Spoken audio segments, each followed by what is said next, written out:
worst possible thing you could say when you walk into a car dealership. I spent 5 years with Mercedes-Benz, 5 with General Motors, and the worst thing a person could say when they walk in is, if you could just get me to this payment, we got a deal.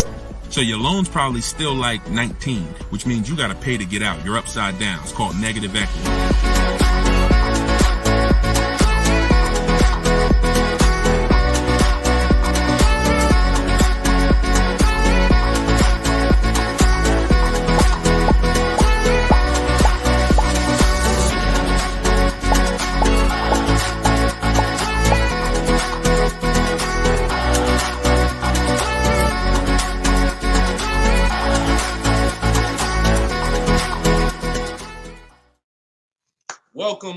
Welcome to episode 4 of Car Shopping Questions and Answers. We are live on 4 platforms: Instagram, YouTube, TikTok, and Facebook.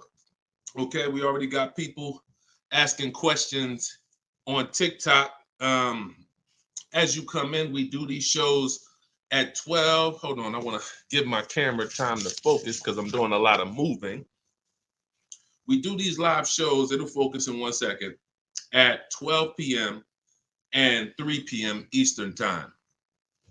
Hold on, I'm out of focus. There we go. 12 p.m. and 3 p.m. Eastern time. Now, we broadcast these shows throughout the day because a lot of people can't make the live broadcast. You want to tell your friends about it. If this is your first time with us, you've never been on a live with us before. Oh, wait, hold on. They're saying that hold on, can't hear. No sound. All right, hold on. Let's see. How about that? We're good on TikTok? Let me make sure we're good here on, give me a clear if we're clear on Facebook now. Give me a clear. We always got to do the housekeeping, y'all, and I need your help. Before we get busy, let me know audio is good. I see we're clear on TikTok. How are we on Instagram, on YouTube, on Facebook? All right, perfect. I see the thumbs up just came through. Okay, so this is episode 4. We do these live shows 12 p.m. Eastern time and 3 p.m. Eastern time. So you'll see the broadcast throughout the day, but if you want to actually be live with us, then you want to join us on any of the 4 platforms at one of those 2 times: Monday, Tuesday, Thursday, and Friday. So we are live. My name is Deshone the Auto Advisor. I am the author of the digital book, Cars from Home, 7 Steps to Saving Time, Money, and Avoiding Dealerships. You can get your copy for 75% off during the show over the next 30 minutes in my TikTok bio, in my Instagram bio, or I'm going to put the banner up here. You can go to deshonesbook.com. We have a link in the comment. We have a comment link in the comment section. So I want you to start typing your questions. We get very, very busy. Have your notes ready. Be ready to unlearn what you've learned about cars, because we get below market deals, and that should be your only mission when you are car shopping, is to get below market deals. All right. Now, one thing that I want to discuss. Okay, matter of fact, let's go. Go ahead, throw that up. Let's go to Frankie's question. So this is from TikTok. Can you please give me the percentage breakdown on leases again? Okay. The 1% rule has been around since probably before I ever even got into the car business. The 1% rule says that if your lease payment is 1% of the MSRP, or less, you stole a car. No down payment. So I had a 2018 Jeep Grand Cherokee. It was a $35,000 vehicle. My lease payment was $330 a month. That was under 1%. That's how we indicate that. Now, how we're doing the math is we are taking the MSRP, taking the monthly payment rather, and dividing it into the MSRP. For example, $330, which was my payment, into the MSRP, which was $35,000, and then that gives us 0.009%. 0.009%. Good afternoon, Vivian. Good to see you. So That's how you do it. Now you can multiply by 100 if you want to really get the percentage. You multiply by 100 and you'll see 0.94%. So that has been around for a long time. Shout out to the sharers. I see you, Frankie. Thanks for sharing.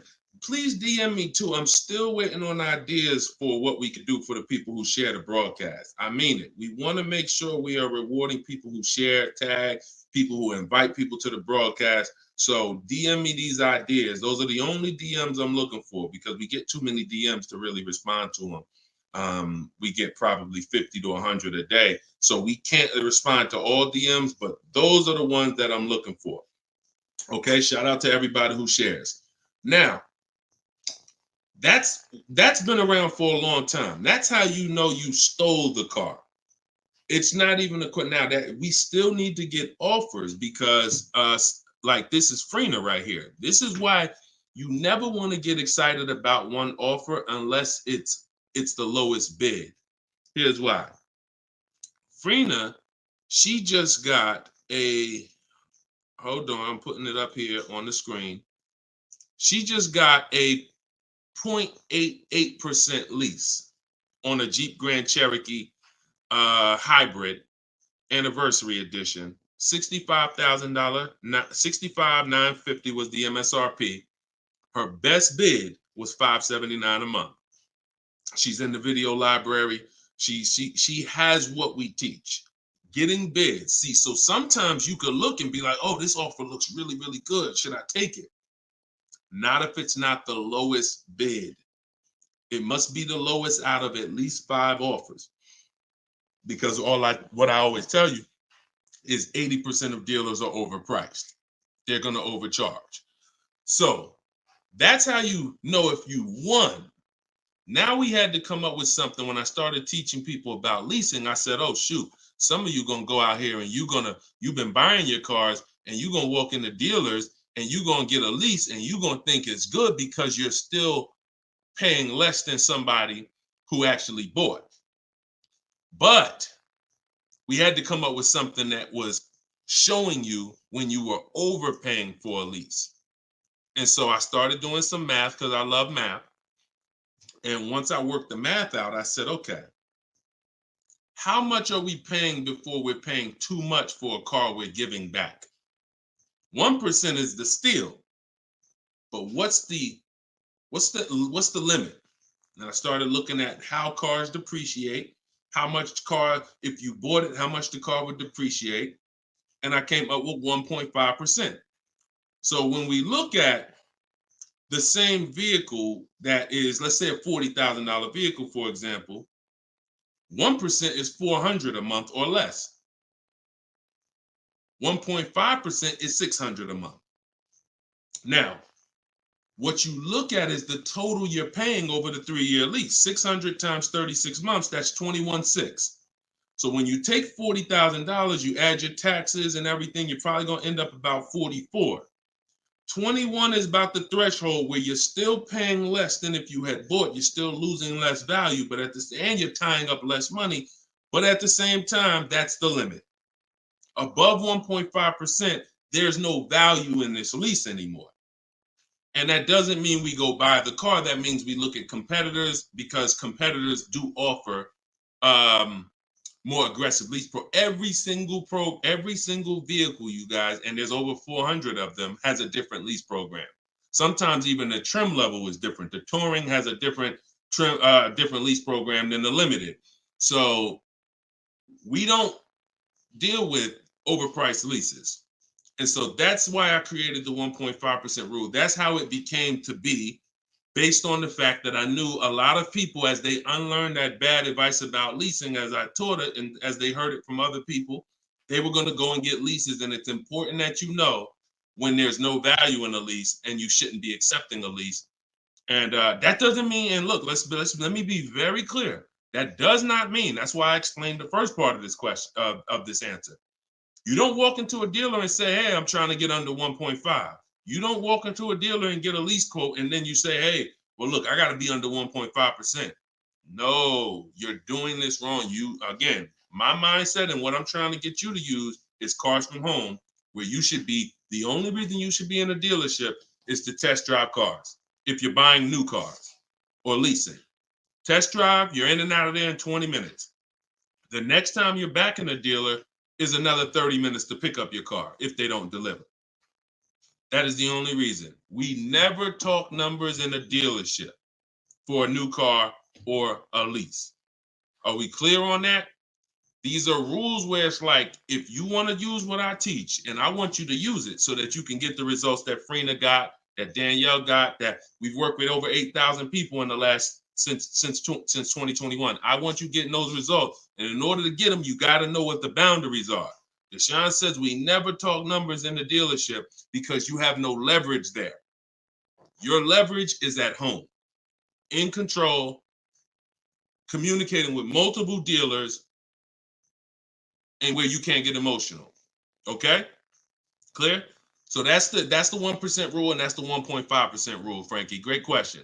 Okay, shoot the next one in, Dolan. Great question. All right, this is Tony on Facebook.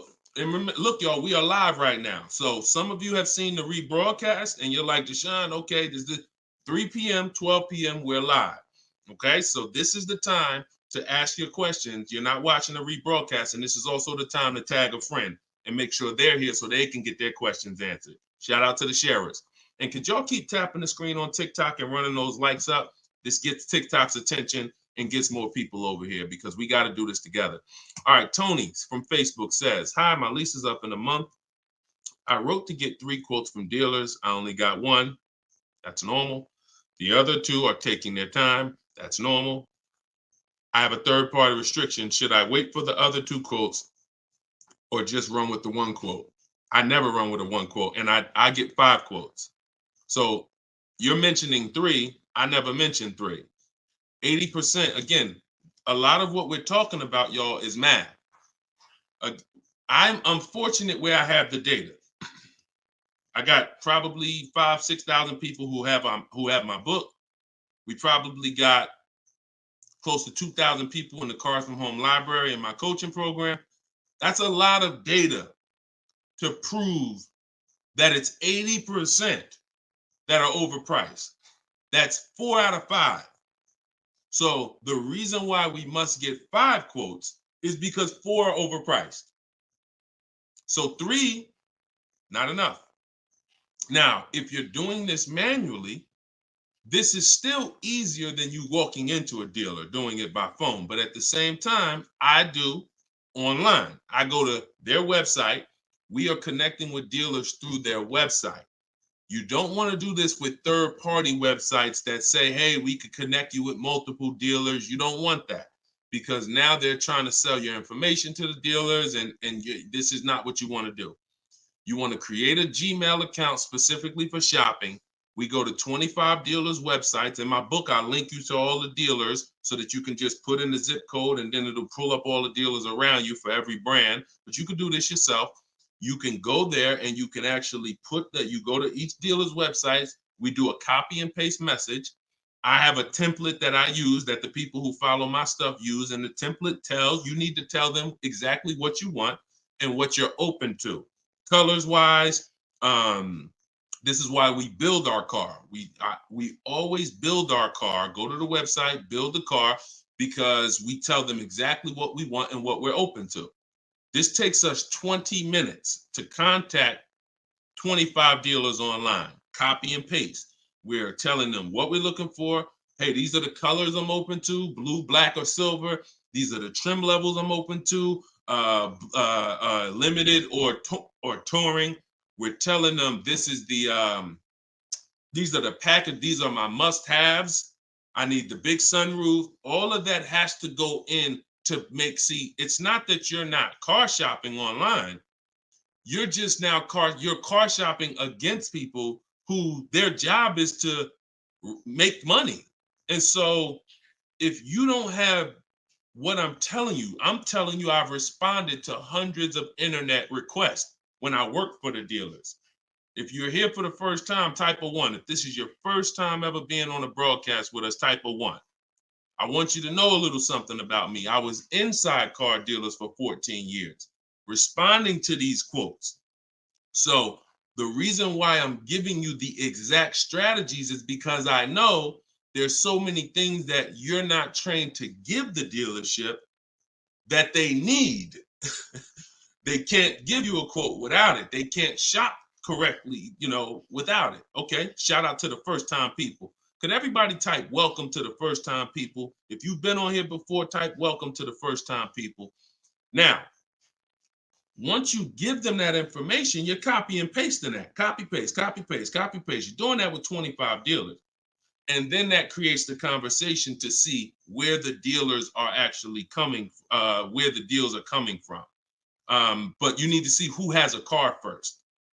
You need to see who has a car first. So, oh, you're talking about selling the lease. Okay, you're earlier in the process. Understood, Tony. Okay, perfect. No, just talk to another used car manager.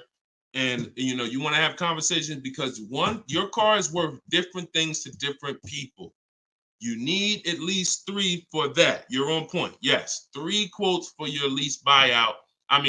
For your old car from 3 different used car managers. And if the 2 are not getting back to you, then just move on to other ones.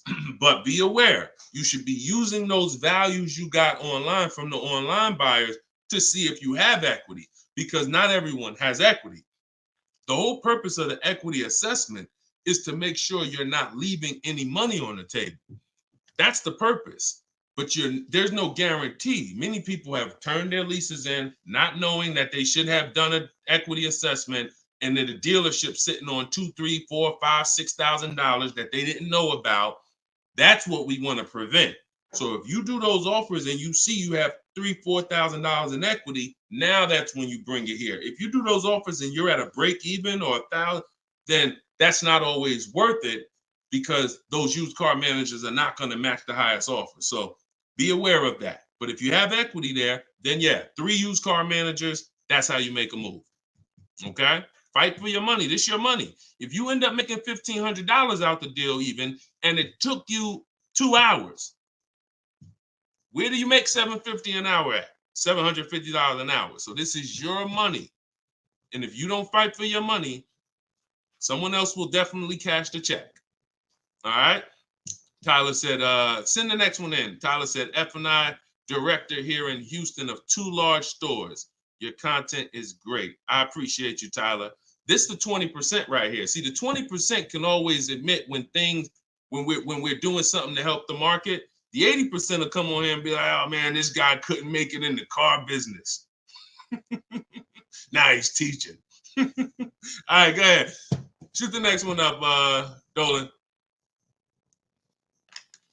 This one's from Facebook. What's up, John?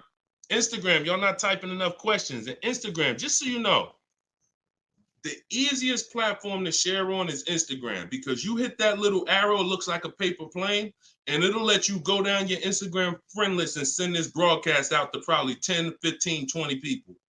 Okay? Don't cheat your friends. All right? Shout out to the sharers. John from Facebook says, is it hard to purchase with a charge-off on credit 3 years old? So everyone who has credit issues should be following Shonda Martin. She's on all the platforms, Road to 750 plus. And you should be working on getting your credit to the point where you can qualify for the best programs. And you don't need an 800 credit score to qualify for the best programs. You usually need close to 680, 690 will usually qualify you for most tier 1 leases. Now there are some cars that have super tier where you tier A1 plus, but that's not most leases. That's not your standard everyday cars that most of us are leasing or buying. So the question is, the answer is, if you don't need a car, then you should be working on your credit. If you need a car, then there's nothing you can do.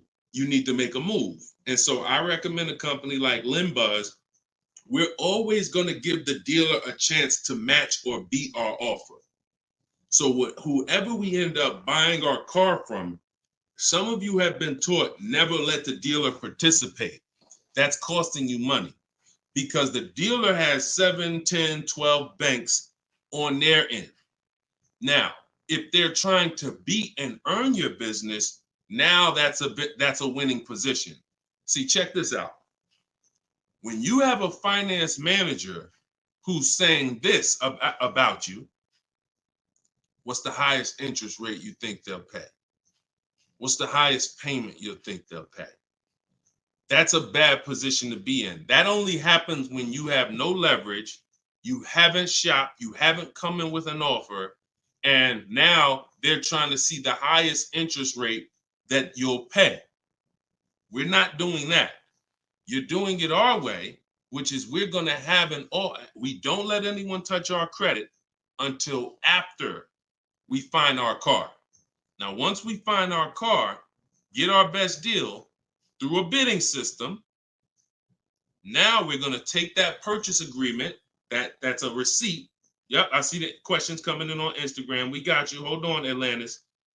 Once you see the long form receipt, now you take this home, and this is when you're going to contact your bank, your credit union, the online lenders. You're going to go online lenders, online banks, online credit unions. You're going to let all these people have a shot at your business. If you do this within a small window of time, if you do it my way, it only take you 2 days. This is going to weigh on your score the same as one hard inquiry, because this is something called rate shopping. This is not going from dealer to dealer, getting turned down or putting in applications and nothing like that.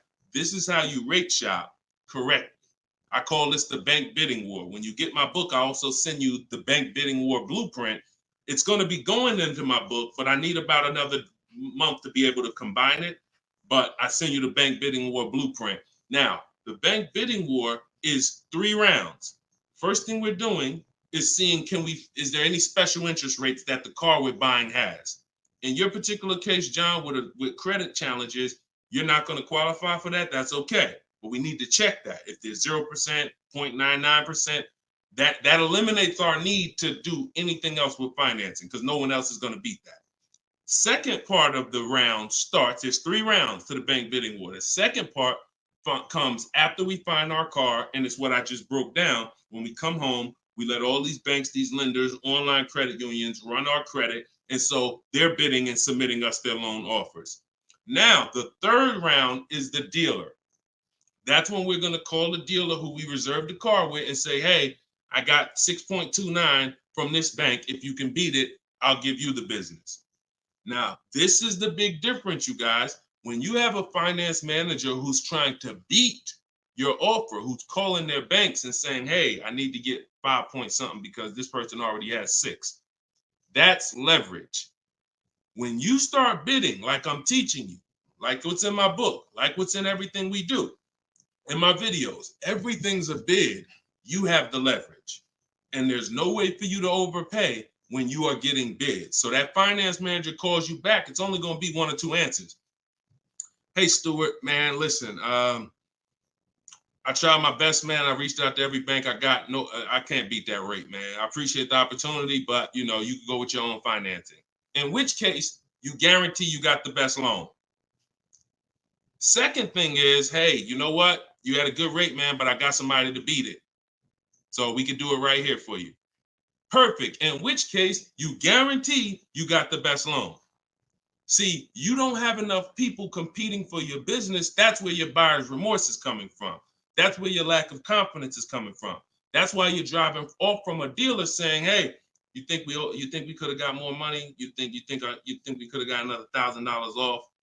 That's all buyer's remorse because you don't have enough people competing. So I want you to stop that. I want you to use what I'm telling you to do. All of this is in my book for those of you who like Deshone. I don't even want to remember all of this. It's all in my book, Cars from Home, 7 Steps to Saving Time, Money, and Avoiding Dealerships. This is what I've been teaching for 3 years. And this is what I've been doing since 2015 myself personally. So you can get your book for 75% off. Cue up the next question, Dolan. Oh, John, in your case, though, when you get that buyer's order, you would be reaching out to LendBuzz. So after you find your best car deal, you would be reaching out to LendBuzz and seeing, what their rates would be for you. And then you would be going with, still giving the dealer the opportunity to see if they can beat it. Because once a dealer knows you got an approval already, they kind of have a little more leverage to be able to see if they can beat that approval. But in any case, even if they can't, LendBuzz is pretty generous. but we don't do this until after we find our car. Okay? Great question. Shoot the next one up, Dolan. All right, this is Gemini from Instagram. Can a dealership legally raise the price from what is being offered online? Listen, nobody's suing dealers. So it's not really about what's going on legally. It's probably more ethics than anything. And we don't expect dealers to be ethical. We don't need dealers to be ethical. They've proven that the majority of them aren't ethical. So when you're not ethical, you walk the fine line between breaking the law and not. You walk that gray area. You know, yeah, I overcharged you. I know you could have paid less, but I know, yeah, whatever. But I know I could have sold you the car for less. But I'm gonna tell you that this is the best. Like, all of this stuff is unethical, but it's legal. So when it comes to what we're doing, our job is to protect ourselves. You can't go into a car dealership expecting them to protect you. You can't go into any business transaction expecting the person you're negotiating against or the person who's selling you a product to protect you. That's why we exist, because there's no one out there. If it hadn't been done, you'd been good. If there were, even if the I think it's the Federal Trade Commission or whoever regulates businesses were stepping in to protect the public, then we wouldn't have a need for what we do. But that doesn't exist. So it's on you. It's buyer beware. It's you protect yourself. And so I provide the tools for everyone who wants to take action to protect themselves. All right? But no, we don't expect dealers to do anything other than what they've been doing. Go ahead, shoot the next question up. Let's roll. All right. Why shouldn't a person focus just on monthly payment, monthly car note? Okay, good question. Hold on. Let me make sure I can see Instagram. All right, so this one's from Instagram. Promise Tammy said, why shouldn't a person focus on just the monthly car note amount? So if we did a little math and you go, all right, if you walk into a dealer and you're looking at a $40,000 car and you say to the dealer, how much does that car cost a month?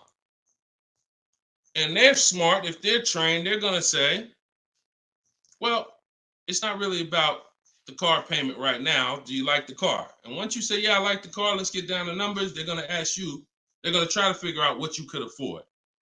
Like, what's the most you could afford? Or I can't afford any more than $450 a month.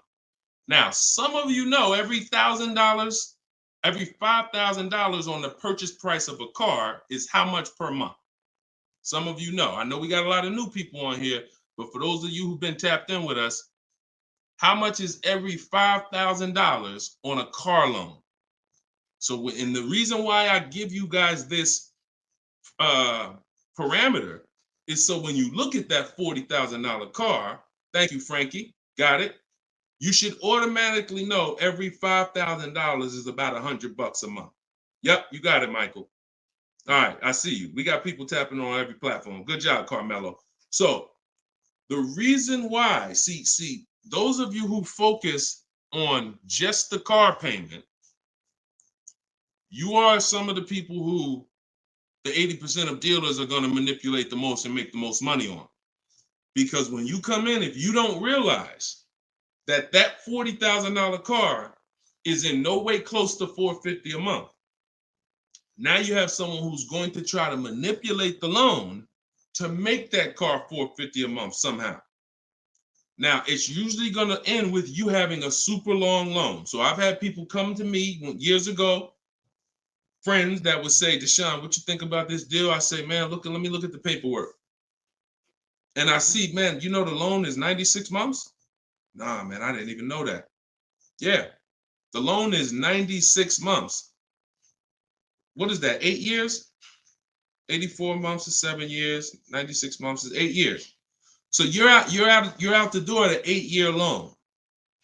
Now, I'm not going to assume you know why that's bad. So I'll say that an 8-year loan leads to too much interest, and it's what it is, because if they got you an 8-year loan, it's certainly at a high interest rate, because banks know that those loans, people who need 8-year loans, are risky. People who need 8-year loan, they got to protect themselves because typically the car may have problems in the long run. When you go down, see the whole point with a shorter loan, 5-6 years. Some people want to be conservative. You take 4 years, but you want that car paid off by the time maintenance comes, by the time repairs start being needed, because cars need repairs every now and then. So you want the car paid off. They know that if we give this person an 8-year loan, typically they're probably gonna have issues around year 7, year 6, even depending on the age of the car. So the length of loan, I teach something called the rule of 72 and the 10th birthday. I will not in any way co-sign anyone getting a loan longer than 72 months, which is 6 years, because we don't have, see, what's the longest loan, a mortgage that any of you would take? Let's keep a real fast dialogue going. All of this is to really answer the question that Tammy's asking, which a lot of other people have. So we need to indicate why this makes a difference. The longest mortgage most of you are going to take is 30 years. Mortgage. There are 40-year mortgages available. There's 50-year mortgages available. No one on here said, yo, I do a 50-year mortgage. Why? Because we already know inherently anything longer than 30, that means we can't afford this house. That means we're looking at the wrong house. So we had to make sure we created boundaries so that you understand, okay, if I got to take a loan longer than 6 years on a car, that's telling me I can't afford the car. So once I get my best price, I should already be able to afford that car with a 6-year loan or less. And I combine that with the 10th birthday. So when you look at your car, you should have your car paid off by the 10th birthday. You're taking a lot of risk if you got a loan on the car past its 10th birthday. A lot of the times I was in a dealership, people came in with problems, big repairs, and they still had car payments. Car's 10 years old, 11 years old, and they still got car payments. You could run the risk of being in trouble because that car could be in the shop. Some of you have experienced this. Car's in the shop and you still got a monthly payment due every month. Now, this is disaster, and that's what we're trying to prevent. That's why we don't focus on the monthly payment. When we're purchasing a car, we are only focused on the price of the car. We need to, before we even think about monthly payment, how about this? We need to make sure we're getting the car for the lowest price possible. Because some people go in and like, hey, the car's 40 grand. Well, what if another dealer will sell it to me for 35? Once I get the lowest price, then I'm concerned with what my monthly payment is going to be. So there's steps to this. But yeah, don't focus on monthly payment and just stay committed to what we're teaching, and you'll learn and you'll see why, even more information of why that's bad. But we want you to understand the numbers. Okay? Typically, you focus on monthly payments, you don't quite understand the numbers, but you will. All right, this one's from TikTok. Can you give us some tips about co-signing? Ooh, I have a very, very, very strict rule when it comes to co-signing. Now, some people, you're not going to like this. Some people will tell you this is bad advice. It's just my opinion. I've seen tons of horror stories. I've seen people walk into the dealership. I've seen young people who will co-sign, who will use up people's credit, co-signing, and just burn them, because no one cares about, if you don't care about your own credit, you certainly don't care about someone else's in a lot of cases. So, but I do have some rules, because sometimes it's gonna make sense. When you can pay, if a person does not pay, then you're good. Example, my daughter, we're gonna get her a car. I'll co-sign only if I can pay the note if she doesn't pay. So let's say she's working, she's paying X amount per month, I'm co-signing, but if for example, she loses her job, anything happens, I can pay if she doesn't pay. That could be for the spouse. If they don't pay, I will pay it. As long as that's the rule, then you're protecting yourself, because where you get in trouble at is if you can't pay, if they don't pay. He told me he was going to pay it. He's missed 2 payments. Your credit doesn't get, no, they don't care. So you got to be willing to say that. This has to be a person that I'm willing to pay if they don't pay. That means I got to have that type of relationship with them. Or if I can't pay, if they don't pay, I'm not co-signing, because I cannot depend on things that will go wrong. Life will happen. And then I'm sitting out here and my credit was 700, 750, 800. Now it's 620 because they missed 3 payments and I'm struggling to get this car back from them. Okay? Those are my hard rules on co-signing. I don't deviate from them. And those are typically rules that if you follow them, you're going to be safe. Okay? All right. Shoot the next question up, Dolan. Diana said, my brother asked me to co-sign. I told him, hell no.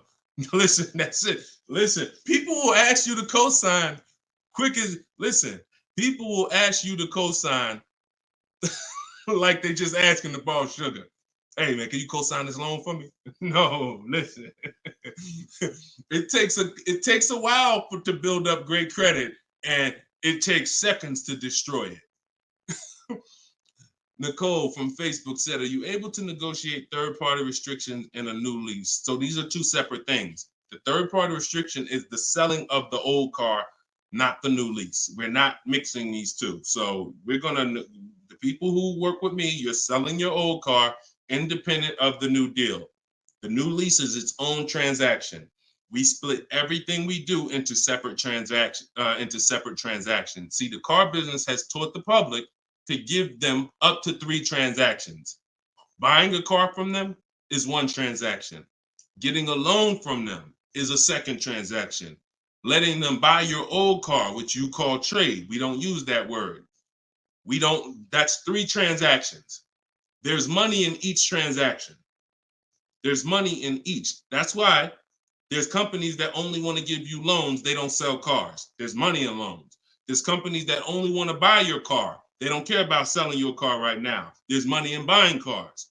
So you need to separate these transactions if you want to maximize each. There's no way for you to save the most money without maximizing and looking at each part of your deal as its own separate transaction.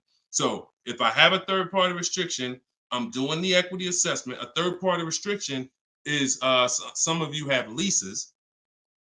We always need to see if there's any equity in our lease before we return it to the dealership. If you have returned your car to a dealership without doing the equity assessment, you don't know how much money you've left on the table. Because if there's $2,000 or $3,000 of equity in your car, the dealer's keeping that, and that's their money. So, or the bank's keeping it when they sell it, that's their money. It's probably the dealer will find a way to buy it, and it's their money. So when we look at an equity assessment, we're going to do it at all times. Now, there's no guarantee we have equity, but we want to guarantee we're not leaving equity on the table. And so a third-party restriction doesn't mean you can't sell a lease. Who didn't know you could sell a lease? Type a question mark. If that's new to you, this is your first time hearing this, you've been leasing, and you're like, Deshone, I never heard about selling leases. I had no idea this was a thing. Type a question mark if this is your first time hearing that you could sell a lease. Okay. Fish Guy Rodney. Okay. See, so more information is coming out. Okay. Fairy Godmother. Okay. Emil. Okay, I'm sorry. I just tore your name up. Sorry. So as you change Shamir on Instagram. So when we look at this, we got to see that the things that we don't know cost us money. So now it's like, once they saw people, because we helped out probably thousands of people in the pandemic sell their leases, used car values, resale values were crazy. So we had people making $5,000, $10,000, $12,000 selling their leases. I sold my Jeep Grand Cherokee lease. I made $8,900 after I drove it for 42 months because I extended the lease and then I sold it. My mother, she drove her car. She made $10,200. Now those numbers don't exist anymore because values have come back down. But there's still people who are going to make 3, going to make 2, going to make 4, depending on your car. Now, every car doesn't have equity. But when it comes to the third-party restriction, they don't say you can't sell. They limit who you can sell to. You must sell to a local used car dealer. To a local dealer of the same brand. So if you have an Audi, you must sell to an Audi dealer. We are still going to get bids. We're going to get at least 3 bids from used car managers at Audi dealers because your car is not worth the same thing to every dealership. Your car may be worth 19 to this dealer, 19.8 to this dealer, 21 to this dealer, which is why we must get bids.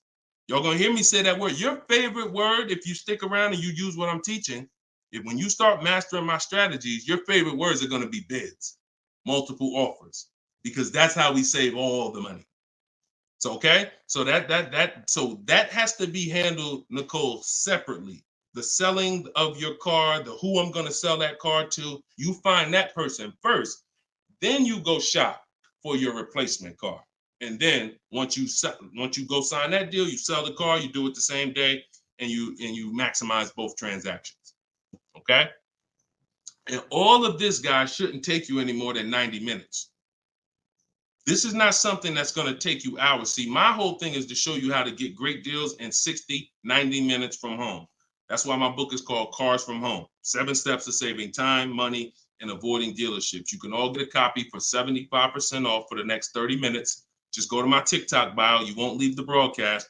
Grab your copy before that timer hits 0. The price goes back up to $97. Or you can go to my Instagram bio, or click it if you're on Facebook or YouTube. Go to the comment section and you'll see a link to deshonsbook.com and grab your copy for 75% off before the timer expires. All right, go ahead, Dolan. Shoot the next question out. Should I feel bad if I get 1.3?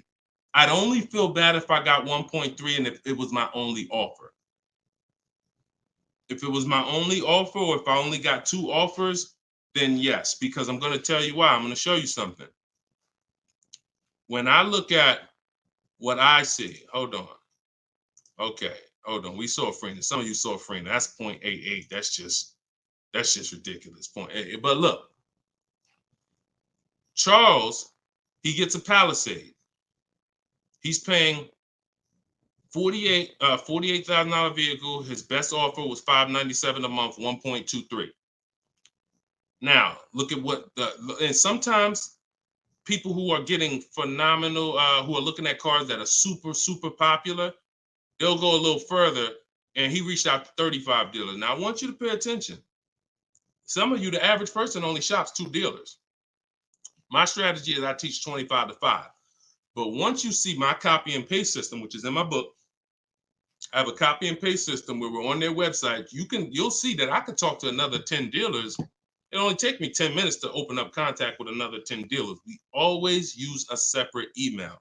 Do not contact dealers from your personal email. I'm warning y'all. It's not going to work. You're trying to go through your work email, and then you got your personal stuff, and then you're seeing the car dealers. Don't do it. Create a separate Google email, and that's how we do it. So he said, I reached out to 3,500 dealers, got 10 quotes back. So that $597 a month, 1.23 is the best out of 10. So so I always tell you, when you do it right, you're going to see offers that are $150 to $200 a month more. That's when you know you've exposed the 80%, and that's when you know you shop the right way. If you don't see that type of spread minimum, you haven't shopped enough offers. So that's the only time I would feel bad, GKA, is if I didn't get at least 5 quotes, because I don't know if 1.3 was the best. I'm gonna tell you a funny story too, because Freena's in our coaching program, and Freena reached out and she said she was looking at a Jeep Grand Cherokee. Get ready for the next question, but I'm gonna tell y'all, I want to hammer this home so y'all understand the importance of multiple offers and you don't get lazy, because the things I'm telling you might take another 30 minutes, 40 minutes, and they save your family $3,000. You can't put a price on. Well, you can put a price on that. So Freena was shopping for a Jeep Grand Cherokee Limited.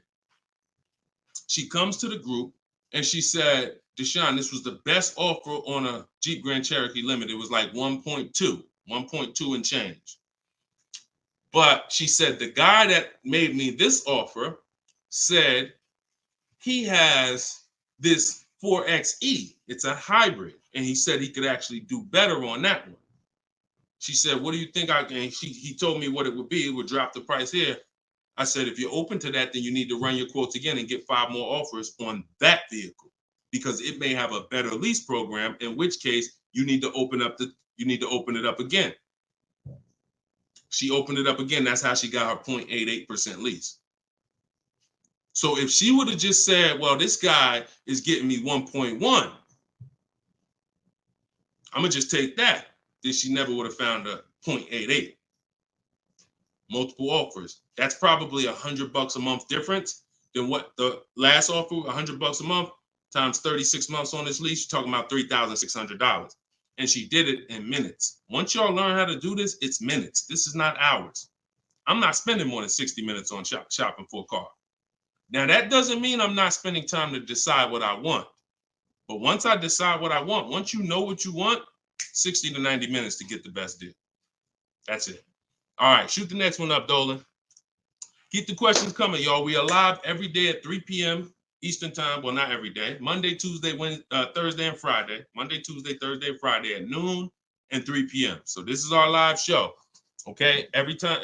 Throughout the day, though, you may see a broadcast and you'll know, okay, you'll still be able to get value because most of the people who are asking the questions on here are asking the same questions you would have asked. So go ahead, Dolan, shoot it out. This is Raymond from YouTube. How do you structure a lease? So the first thing you want to do is look at the car you're thinking about leasing. And we like to use a 1.25% formula estimate to see if we should be even looking at that car. Okay. So if I'm looking at a car that's $40,000, I'm doing a 1.25% estimate. I'm multiplying it by 0.0125. And then I'm going to see, 40,000. I'm multiplying that by 0.0125, and that comes out to 500. So that's going to tell me if I'm looking to be at 300, that's not the car that I'm going to be looking for in most cases.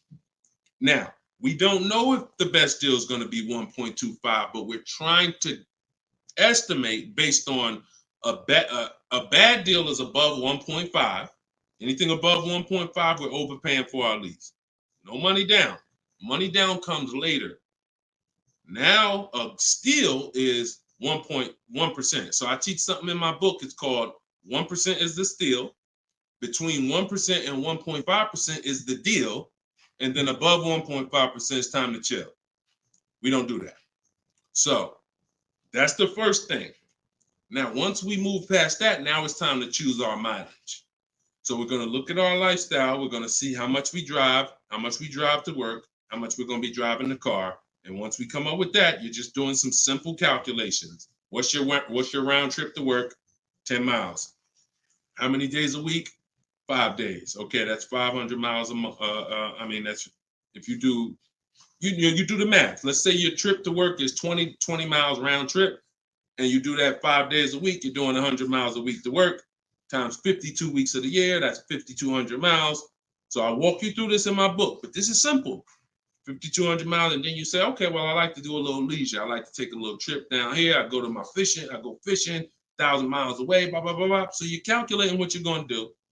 The easiest way to do it is to look at your old car and see what you've done. But if you don't have an old car, this is how you calculate it. You come up with, all right, I only need about 9,000 miles a year. Perfect.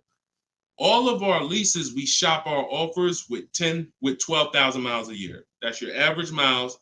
That's what we want to base our formula from. So whenever we reach out to a dealer, we do this online. As I said, everything we do is online. Once we do this, we're shopping multiple dealers and we're telling them, work us up a lease quote. First month's payment, total out of pocket. If you were on the last show earlier, we talked about we don't say down payment anymore. We say total out of pocket, TOP. Everybody who's clear on TOP, if you were on the last broadcast, type TOP.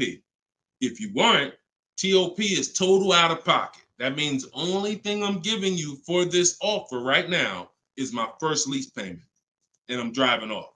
Total out of pocket. We're not saying down payments anymore. Okay? So now, we're structuring our lease with first month's total out of pocket, 12,000 miles per year, and that's how we're sending the offers out to the dealers. All online, all copy and paste. These are all templates I have, but I have templates where you just fill in what you want, blah, blah, blah, all in my book. There are links, there's templates, but if you're going to do it your way, that's fine, but this is how you do it. And you can sit in your computer and just copy and paste. And now you're looking to get 5 quotes. That is the mission. 5 quotes, and that's it. That's how we structure our leases. Once you're done and you get your best quote, Now that's when you adjust your mileage. So once you identify the best dealer, the winning bid, now you're going to say to that dealer, hey, can you adjust the offer to 10,000 miles a year? Can you adjust it to 18,000 per year? Can you adjust it to 25,000 per year if you're a high mileage driver? And you adjust it from there. But that's it. You do this over and over, rinse and repeat. Rinse and repeat. All right. Great question. Shoot the next one in, Dolan. All right. Shout out to the sharers. Thank you, Liba. I see you. Thank you so much. This one's from Preston on YouTube. What is the best way to finance a car out of state? It's no difference.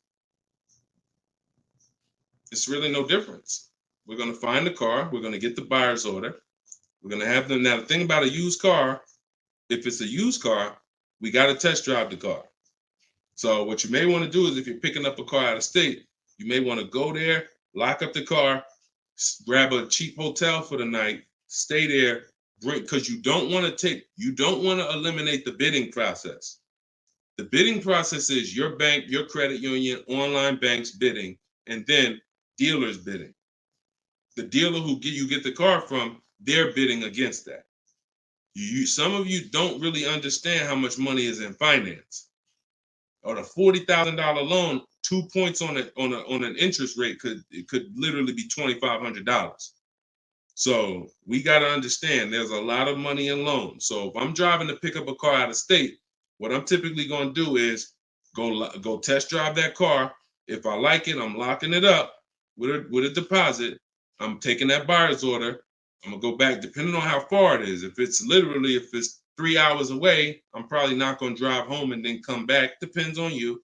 I'll probably just post up in a hotel. Go do my financing online. Let all these banks and credit unions run my credit so I can get their offers, and then I would call the dealership the next day and say, hey, this was my best offer. If you could beat it, I'll just come get it from you, and that's it. I'll spend $50, $60, $100 on a hotel to save $3,000, $2,000 on interest on my interest rate. But everything else is the same. So we can't be scared to go out of state. If many of you who are using what I'm teaching, you're going to see. Look at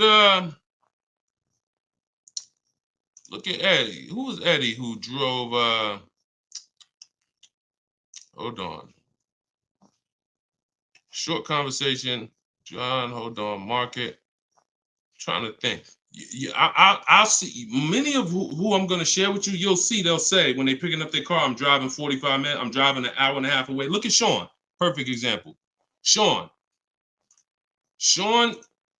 he's also in our coach. Now, I don't want you to think, I got to be in Deshaun's coaching program. There's just some people who are. The information's in the book. We got the video library. For those of you who are like, okay, I like videos to go along with the book. That's fine. I link you to some videos in the book. But then there's some people who coach with me and I can talk personally to them. So Sean comes on here and he comes into the group. He said, he sends this. Look at the amount. He said, I'm looking at some advice on this F-150 Lightning XLT. It's a $73,000 truck. The dealer discounted it $4,900 and then revealed that there was a $15,500 rebate. His total savings is over $20,000 off this truck. So I'm like, all right. Now me, being who I am, I don't know if that's the best. 2015, I sold 2 Maybachs. They had $20,000 rebates on it. So we don't know if this is the best. I haven't seen, this is what I said to him. I haven't seen the other offers yet, but I'm assuming you got at least 5. You're saving over $20,000 on this with this discount and rebate, but the only way to know is to compare to the other offers. See, I'm not going to get excited about this deal until he tells me what I'm about to read to you. That's when we get excited. He said, guess I could have put a little more info on here. Yes, I got about 15 quotes. You see the difference? This is what I want you to get. BK Dollar, this is what I want you to get. Liba, this is what I want you to get. Everybody watching, the money is in multiple offers. The reason why you're not saving, you're just not getting enough offers. So he says, I ended up expanding my search to 150 miles outside my area to find this deal. He said, I couldn't find, watch this, I couldn't find anything under MSRP in that first search. So think about how I'm telling you, the local dealers know when they see your zip code, they know, okay, some of them, all right, we don't have to do too aggressive. But those dealers that are an hour and a half away, when they see your inquiry, they're like, oh, listen, this is a person we never would have saw before. What is it going to hurt us to blow this truck out? And we take a deal from one of our competitors' markets. We love to see our license plate frame over in their market. That's how we win. So he ends up saving over $20,000, and he doesn't mind driving 150 miles to go get that truck. Why? Because every mile he drives is dollars he's picking up. We clear on that? We clear? If you're clear on the importance of multiple offers, type clear. All right, shoot the next one up, Dolan.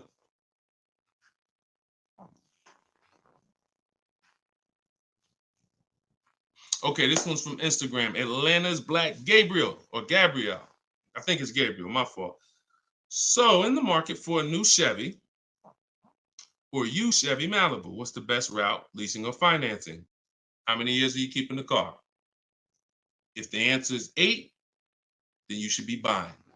If it's at least 8, see, I teach something. My book is called Cars from Home, 7 Steps to Save Time, Money, and Avoid Dealerships. Everything I do, when you go, the video library that we have, your best deal in 7 days, 7 steps. These are not going to change. The first step is the foundation to your deal. The first step is the foundation to your deal, which is lease or buy. Because you cannot get a good deal if you bought when you should have leased. It's impossible. Because the amount of money you're going to pay on the purchase is going to be too much if you buy brand new.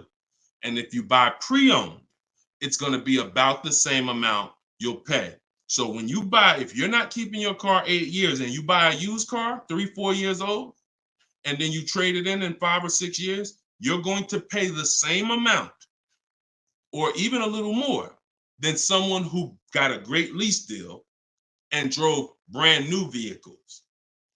So it's all about how many years you're keeping the car. If you're keeping the car, if you're like Deshone, there's no way I'm keeping the car 8 years. That's not my style. Then you should be shopping from this day forward for aggressive lease deals. Now, once you find a car that you love, or if your spouse says, you know what, I don't switch cars like that. I keep a car 8, 10, 12 years. Then we purchase for them. We're going to purchase. But for those who are not keeping their cars 8 years, you are losing thousands and thousands and thousands of dollars not leasing cars. Thousands, thousands and thousands and thousands and thousands. All right? That's the 8-year rule. It's the most important question. It's the first thing you ask when you are car shopping and you're ready to car shop. How many years am I keeping this car? 8 or less, we lease. Less than 8, we lease. More than 8, we buy. That's how we avoid the depreciation. So go ahead. It's a hard rule. You want a follow-up question to that, or anybody want to? Because I know some of you are like, Deshone, I was taught never lease. Whatever. You want to follow up to that question? That's perfectly fine. But that's the rule. And it's the rule based on money. I've seen thousands of scenarios, and I spend years and all my time shouting from the hills so people could understand how much money they're losing by not getting good lease deals or not leasing at all. Okay, go ahead, shoot the next one up, Dolan. Okay, this one's from TikTok. All right, Peyton. Do dealerships finance used cars too? Yeah, sure. Absolutely. But we don't finance, dealers are our last offer for financing, never our first. So what you should do is you should go watch the replay from earlier, episode 3. This is episode 4 of Car Shopping Questions and Answers. We do these lives Monday, Tuesday, Thursday, and Friday, 12 p.m. Eastern time and 3 p.m. Eastern time. For those of you who are like, because I want you to be able to tell your friends. Today, some of you are going to run into people who are car shopping. You need to be telling them, hey, you got to check this guy, Deshone the Auto Advisor. He does this show, live show, 12 o'clock, 3 o'clock, Monday, Tuesday, Thursday, and Friday. But you want to watch episode 3 where we went into detail about how we don't finance. In fact, early, I think we talked about it early on this episode. Your financing should be independent from the dealer. The dealer should be your last offer for financing. Because what you're asking for, that's 2 transactions. You're giving them 2 transactions of business. You're giving them the purchase of a car, and then you're giving them the selling you of your loan. So what we do is we separate these transactions and we get bids for each. So the only way I'm dealing with a dealer, the only way you're going to be dealing with a dealer is if they've won the bid, which means if I'm looking for a used car, you won the bid out of all the used cars. Like, all right, give you an example. This is Vincent. Vincent got a 3-year-old Lincoln Corsair, premium trim level, under 45,000 miles, clean Carfax, inspection, all from the comfort of home. I'm reading what he put in our group. He was targeting to find a discount of 30 to 35% from the MSRP. This is something that no one is teaching you guys about what you need when you're purchasing a used car. If you're going to be purchasing a used car in the future or your next car, or if you bought a used car in the past, type the letter U. Type the letter U. If you're going to be purchasing a used car, or if you have purchased a used car in the past, I'm about to give you something that you have never heard before, but it is no way for you to know you got a great deal until you start talking the way Brandon talks here. You notice he said 30, he was targeting to find something 30 to 35% from the MSRP. In order for us to know, I see you, Shelby. I see you, Emma. I see you, Katarina. I see you, Raymond. Okay, perfect. Atlanta's Black Gate. All right, a lot of people. Okay, so when you are shopping for a used car, let me tell you a story, give you an example, all right? So I was shopping for my pre-owned Infiniti truck 3 months, a little over a year ago. I narrowed it down to 3. Now, I narrowed it down based on title history, service records, accident history. We talked about this in the last episode, episode 4. Title history, service record, episode 3 rather. You can see it on YouTube. And if you're on YouTube, please make sure you subscribe and please hit the like button. It matters because that shows the algorithm that we talking business over here, that more people need to be here. So when I narrowed this down now I get to I think I narrowed it down to my top 4. They were all white. They were all within 30, they're all within $1,500 of each other. Now, here's the problem. This is where it gets complex for you. Because I'm looking at one that they're asking 30,000 and change, one they're asking 31,000, one they're asking 31,800. You know, they're all within $1,500, $2,000 of each other. Similar miles. On the outside, they all look similar. Without knowing, I created something called the true value percentage. What is the true value percentage? It's not what the website says is a good deal. It's the percentage off of what the vehicle was when it was brand new. So I pulled the window sticker for each of these vehicles. I pulled the window sticker, and what do I see? Now I teach you how to do this in my book. I teach you this entire process, but I'm walking you through it. Exactly. I pull the window sticker. You can get it from Carfax, depending on if Carfax has a deal with that manufacturer. Carfax has window stickers. Now, what do I see? One car is 46,000 when it was brand new. Now they're asking 31 and change. Okay. One car is 48 when it was brand new. They're asking 31 and change. One car was 52 and one car was 54.5. That's the one I got. So you see how in one instance we were confused. You would be confused. You sitting here like, yeah, Deshone, that's hard because they all look the same. They all similar price. How do we know? Once we find out the original MSRP, not only do we find out what the original equipment is that's in the vehicle, which is helpful.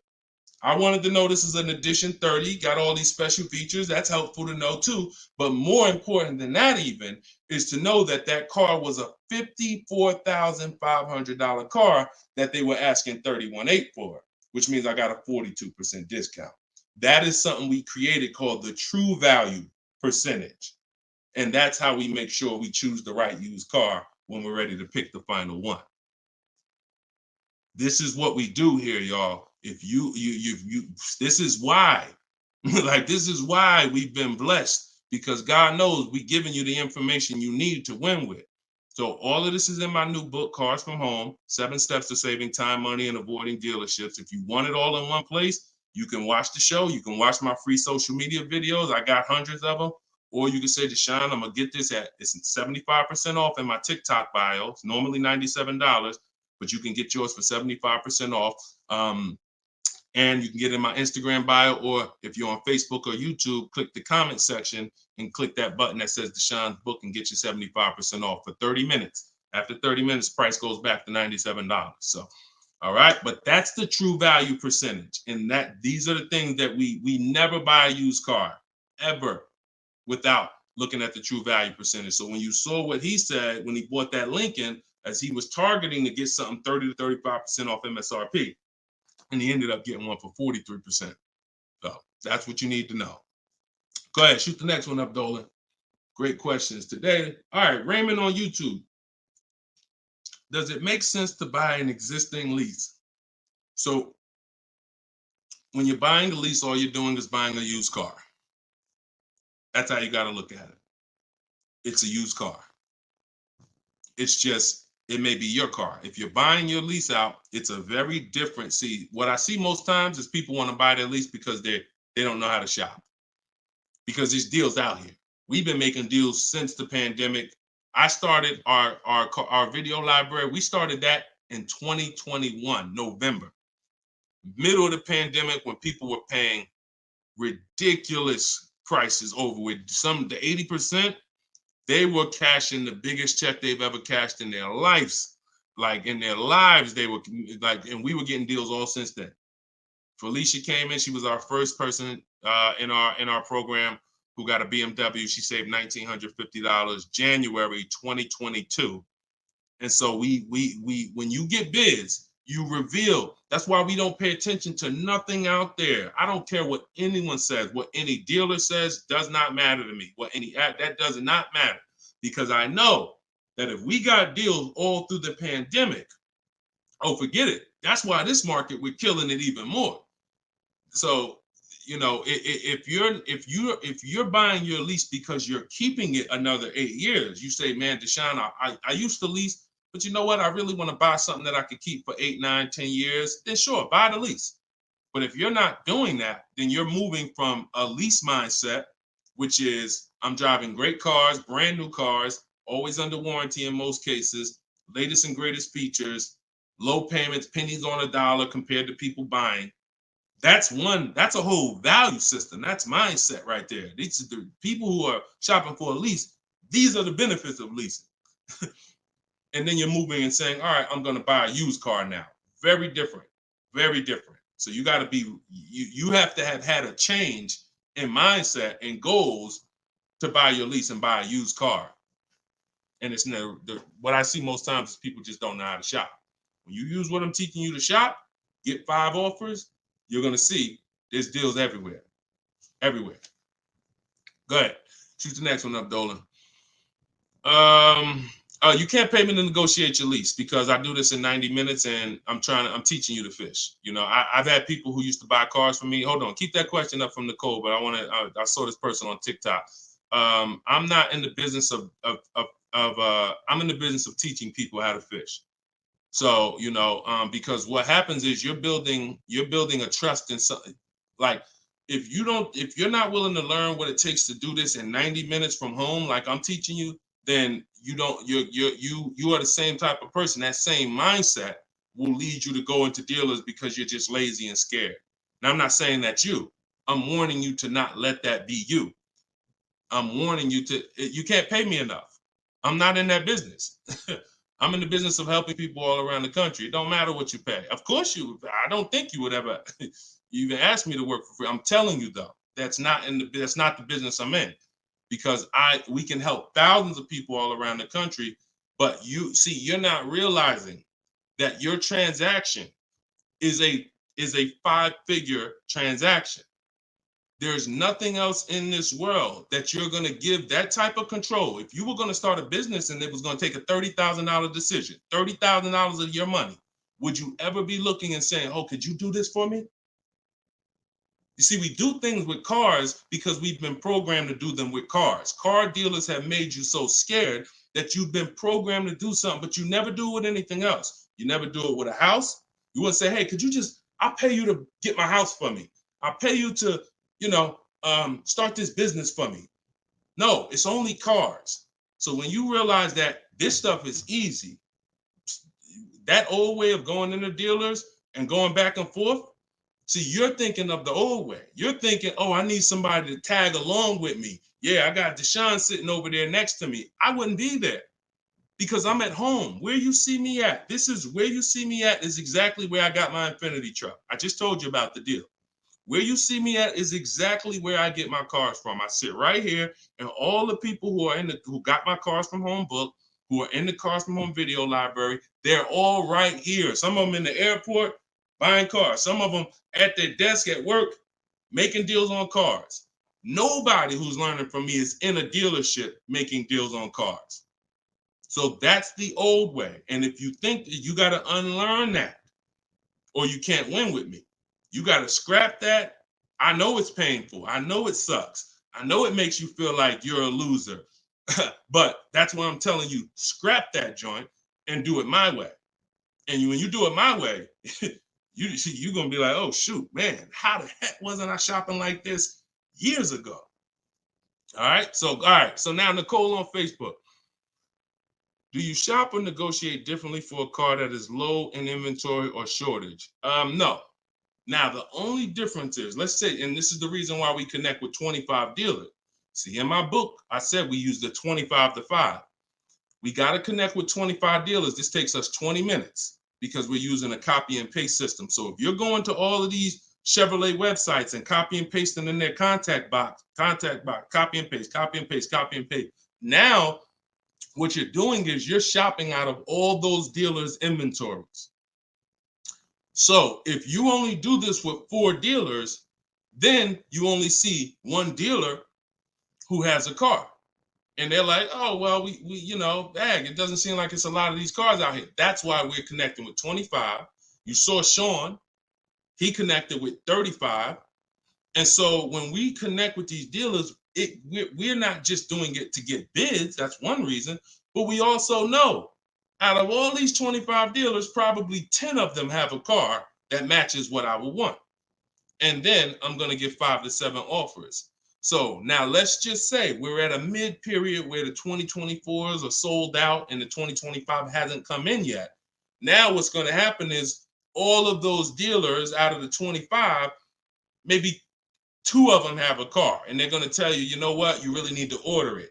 That's not because it's a low inventory. That's because you're usually in between model years, and the old one has sold out, and the new ones they're waiting for it to come in. But it doesn't change the way we shop. And sometimes we will order. If I'm purchasing, I'm more likely to order because I'll get bids, and then I'll take the car. But if I'm leasing, we're less likely to order because we don't know what the lease program is going to be. See, I could get a dealer that discounts the car for me $3,000. We had a person in our group, and they were getting a new BMW X4, the X4M, like the performance edition. We had a dealer, their best bid, the dealer was taking off $3,000 off MSRP. So, but the lease program is what we didn't know. And once the car came and they put the lease program on it, we saw that it was over 1.5%. So even at that discount, wow, we saved $3,000. Now, if she was purchasing it, that's a win. $3,000 off, beat everybody else. So I don't mind ordering if I'm purchasing. But on a lease, I'm less likely to order because I don't know what the lease program is going to be until the car gets here. Okay, but yeah, that the process doesn't change. It just we have little caveats based on on low inventory. Okay, process is the same. Nothing changes our 7-step process. Nothing. All right, go ahead, Dolan. Shoot the next one up. All right, great questions today. We got Jermaine, Facebook. So how do you transition out of a finance into a lease? Instagram, y'all not asking a lot of questions. All right, hold on. Get Blooming chosen one. All right, hold on. All right, Jermaine from Facebook says, how do you transition out of a finance to a lease? All right, perfect. So now what I like about this question, Jermaine, is you've already answered the most important question, which is how many years am I keeping the next car? That's step one in our 7-step system. You've already answered that because you've determined I should be leasing. Now the next step is equity assessment. Equity assessment. Call the bank. You don't have to worry about third-party restrictions or nothing because you're not leasing. I mean, you're not coming out of a lease, rather. So you're going to call your bank, get your payoff. You're going to take 20 minutes, go on CarMax, Driveway, Carvana, Kelly's Blue Book Instant Cash Offer, AutoNation Sell My Car, Car Guru Sell My Car. Get those 6 offers. That's going to tell you if you have equity, break even, or if you have negative equity. That's your next step. Don't do anything else until you do that. Okay? See, we always have to account for our current asset before we start moving forward. What happens if he has $3,000 in equity? That means he has $3,000. He could either apply towards his next deal, or he could put that money in his bank account and, maybe he leases the next car with no money out of pocket. So equity assessment always comes even before we budget, before we plan our mileage, before we do anything. Equity assessment is what we do. All right. All right, shoot that next one up. Shoot that one up from Instagram if you got it, Dolan. It might have took you a minute, but because we got it's comments from everywhere, y'all. No matter. Okay, here we go. For your calculator, why doesn't it negotiate to the lowest offer? My calculator is the best. My calculator is the best thing that exists because it takes all the offers you get. By the way, y'all, what she's talking about. And you got to be specific because I do have multiple calculators that I've created in my book, multiple softwares where you plug in stuff and it spits out so one of the calculators that I have is the counter offer calculator. So we never accept a deal until we send a counter. So what we do is we take the counters. We take all the offers we get, we plug them into my calculator. Whether it's a lease or whether it's several types. One is for leasing, one is for cash purchases and financing. Now, when you're financing, you're always getting your deals with tax and everything included, all in. So what it does is it takes all the offers, you plug them in, and then it spits out which one is the best, and it counters everyone based on the best offer. So let's just say a dealer says, I'm gonna do a 1.1% lease, and then this dealer says 1.2. This dealer says 1.3, 1.5. It's not countering all the high offers based on their high offers. It's countering all the offers based on the lowest offer. Because if the 1.1% lease was presented to us, that means any of the dealer could have did it. So now we're calling out the 80% and letting them know that if this dealer offered me 1.1%, then you all could have done it too. You're just choosing not to do it, in which case that's what the 80% do. So we counter every single one. We even counter the lowest one. And some people in the group will say, Deshone, man, this dealer is the lowest, man. Should I be countering them for another $50 less? I say you must counter. Because you don't know if there's another $10, $50, $20. If you don't counter until a person tells you there's no more room, even if they're the lowest, that's not the best deal. So sometimes you counter the lowest offer, and the lowest offer will be like, listen, man, I gave you my best shot. I got nothing else. We know they're telling the truth because we got 4 or 5 other offers that are much higher than that. Sometimes they'll be like, listen, I can't do that $50. I'll get you another $10. That's the best I got. We know they're telling the truth because all the other offers are a whole lot higher. So that's the way the counter offer calculator works. It's gold. It's gold. So all right, we had an hour and 19 minutes. We try to keep these broadcasts about an hour and 15. Every now and then we go a little over, but listen, y'all, we are live Monday, Tuesday, Thursday, and Friday, 12 p.m. Mark your calendars, 12 p.m. Eastern time, 3 p.m. Eastern time. I'm hoping to, in the next couple of days, have a link in my bios so that people will be able to actually go to our calendar, put a reminder, but you know it. 12 p.m. Eastern time, 3 p.m. Eastern time, Monday, Tuesday, Thursday, and Friday.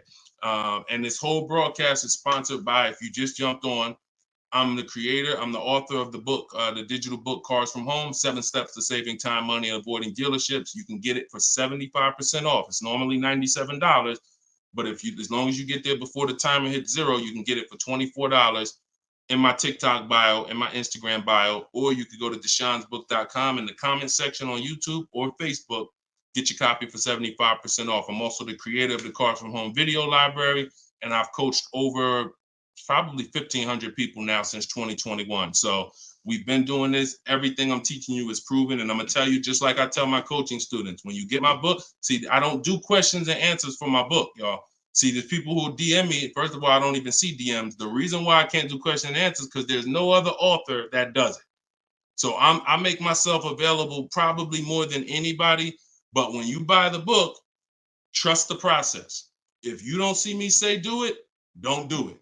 Do everything I say do. I tell everybody, even if they're in my coaching programs, you must trust the process that I'm giving you, and you got to unlearn your old process. Don't even think about your old process. Use my process, and I'll lead you to where you want to be at. Guaranteed. All right, so get your copy. I will see y'all all on the next broadcast. Tell your friends. Welcome to the new followers. Welcome to the new subscribers on YouTube. I appreciate y'all. We'll be back for episode 5. God bless you.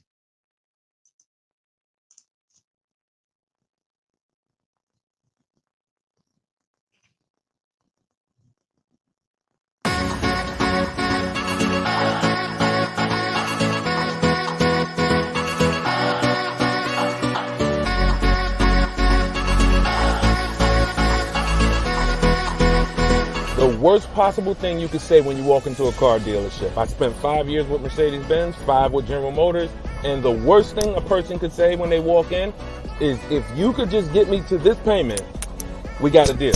So your loan's probably still like 19, which means you got to pay to get out. You're upside down. It's called negative equity.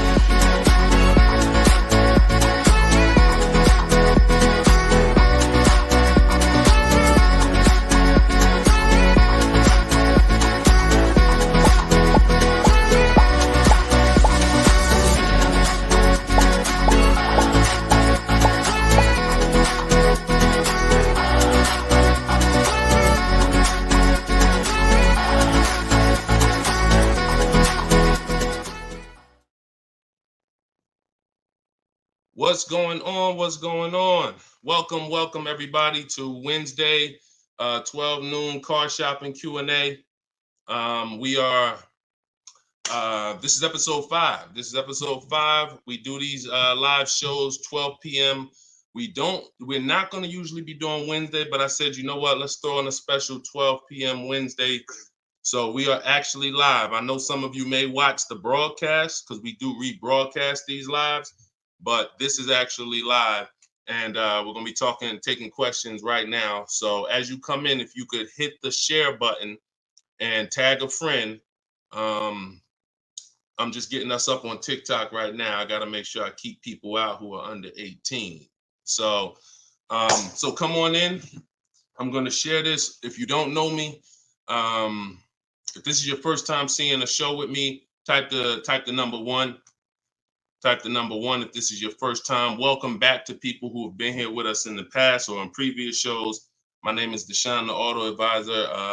I spent 14 years in the car business, 5 years with Mercedes, 5 years with General Motors. And now what I do is I show people who want to learn how to car shop from home and how to save more money from home than they're ever going to save in a dealership. So I'm the author of the book, the digital book, Cars from Home, 7 Steps to Saving Time, Money, and Avoiding Dealerships. And I'm also the creator of the Cars from Home video library, which is a step-by-step video platform. But anyone who's on here for the next 30 minutes, you can get a copy of my new book, Cars from Home, in my TikTok bio at 75% off. It's normally $97, but for 30 minutes, you can get it in my TikTok bio for 75% off, Instagram bio for 75% off. Or you can go to deshonesbook.com in the Facebook comments or in the YouTube comments. But let's get busy. Get your copy for 75% off. Everything I'm going to be talking about on this show, once again, this is live. It's Wednesday. This is a 12 p.m. noon show. So for those of you who may have seen the broadcast, this is actually live, so we can start typing our questions in. And my man Dolan's going to pull those questions in as you guys type them. And we're pulling questions from TikTok.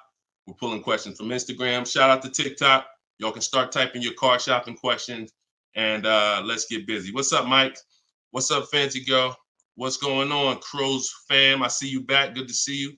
What's up, Manly Snacks? Good to see everybody coming in on TikTok. And as you come in on TikTok, can y'all start tapping the screen? If you're going to spend 10, 15 minutes with us, start tapping the screen, shooting those likes up.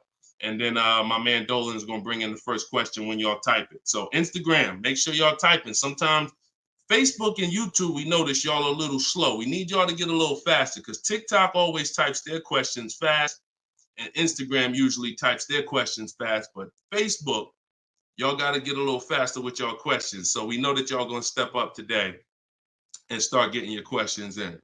All right. I see one that came in from JC. You want to pull that one up, Dolan? On YouTube? Okay.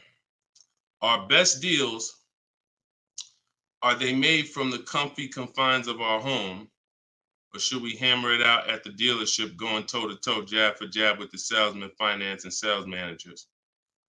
Well, you have no leverage when you're face-to-face with someone. And leverage is what gets you good deals. Leverage is what, oh, we up to 500 likes on TikTok already. Shout out to y'all. Keep tapping the screen. Appreciate y'all. And tag a friend. Everybody bring your friends over. They need this just as much as you do. So what JC from YouTube just asks is it better? He's basically saying, am I gonna lose something by not being in the dealership face-to-face with a car salesman? You know, am I losing something? And it's a good question, but you're losing something by being there. And let me explain why. You're losing something by being there because your leverage in a negotiation, it comes from you talking to other people and having other offers. Let me give you a real example so that you can really understand that. When people are negotiating for your business, you're going to save the most money without trying. You go into the supermarket. Do you have to try to find the best deal on laundry detergent? Do you have to try to find the best deal on, anything, spaghetti sauce? No. Why? Because companies are actually hoping that you look and see that they're the best deal. Hey, look, we're on sale this week. Hey, look, choose us. They're trying to get your attention. They realize they're competing with all these other brands and they don't mind. So even with a TV, I always use a TV for example. If you go out to buy a TV right now, is anybody on here worried about overpaying for a TV in 2024? Anybody? And I always want to remind people, as you new people come on, this is live. This is Wednesday, our 12 p.m. live call. So our 12 p.m. live show. So you can ask your questions. This is not our rebroadcast. So what is anybody on here worried about overpaying for a TV? Anybody? No. Why is that? Because you already know that companies are competing to sell you a TV. Sony, TCL, Samsung, all of these companies are competing. Therefore, you're not gonna overpay. That's what we bring to car buying. In a nutshell, y'all, if I can wrap up what I'm trying to show you with Cars from Home, the reason why my brand is called Cars from Home, my book is called Cars from Home, my library is called Cars. The reason is because it's a mindset. It's a mindset. You're bringing the same mindset you would bring to shop for your TV to cars. And you don't overpay. You don't have anybody on here worried about having buyer's remorse for the TV. Look, Fancy Girl, Kiki, no. Look, RJ Newscom, no. Look, Patrice on Instagram, no. So no one on here is worried about overpaying for any of these items that years ago, we used to be worried about overpaying for TVs, but not anymore. So when you start staying at home and getting multiple offers and kill your programming that the car business has programmed you into thinking that you need to go in, then you're going to see how much money you save quicker. Okay? Who's not a good negotiator? As you come on, I want y'all to answer this question. Who's not a good negotiator? I see you, Yayo. I see you. Okay, I see you, Fun Times. Welcome, Tone Bud. Who's not a good negotiator? Just type me if you're just, Deshone, it's not my thing. I'm not really, look, Crow's fan. No, I'm not. What's up, Tom? Julia? So all of these, look, John C on Facebook. No. William on TikTok. No. All of these people are not yet. Danny on Instagram. So what I want to tell y'all is you no longer have to think you need to be a good negotiator to win with buying cars. You're going to start making people negotiate with each other. And that's multiple offers. So if you're buying your next car and it's a new car, you're going to get at least 5 offers from 5 different dealers.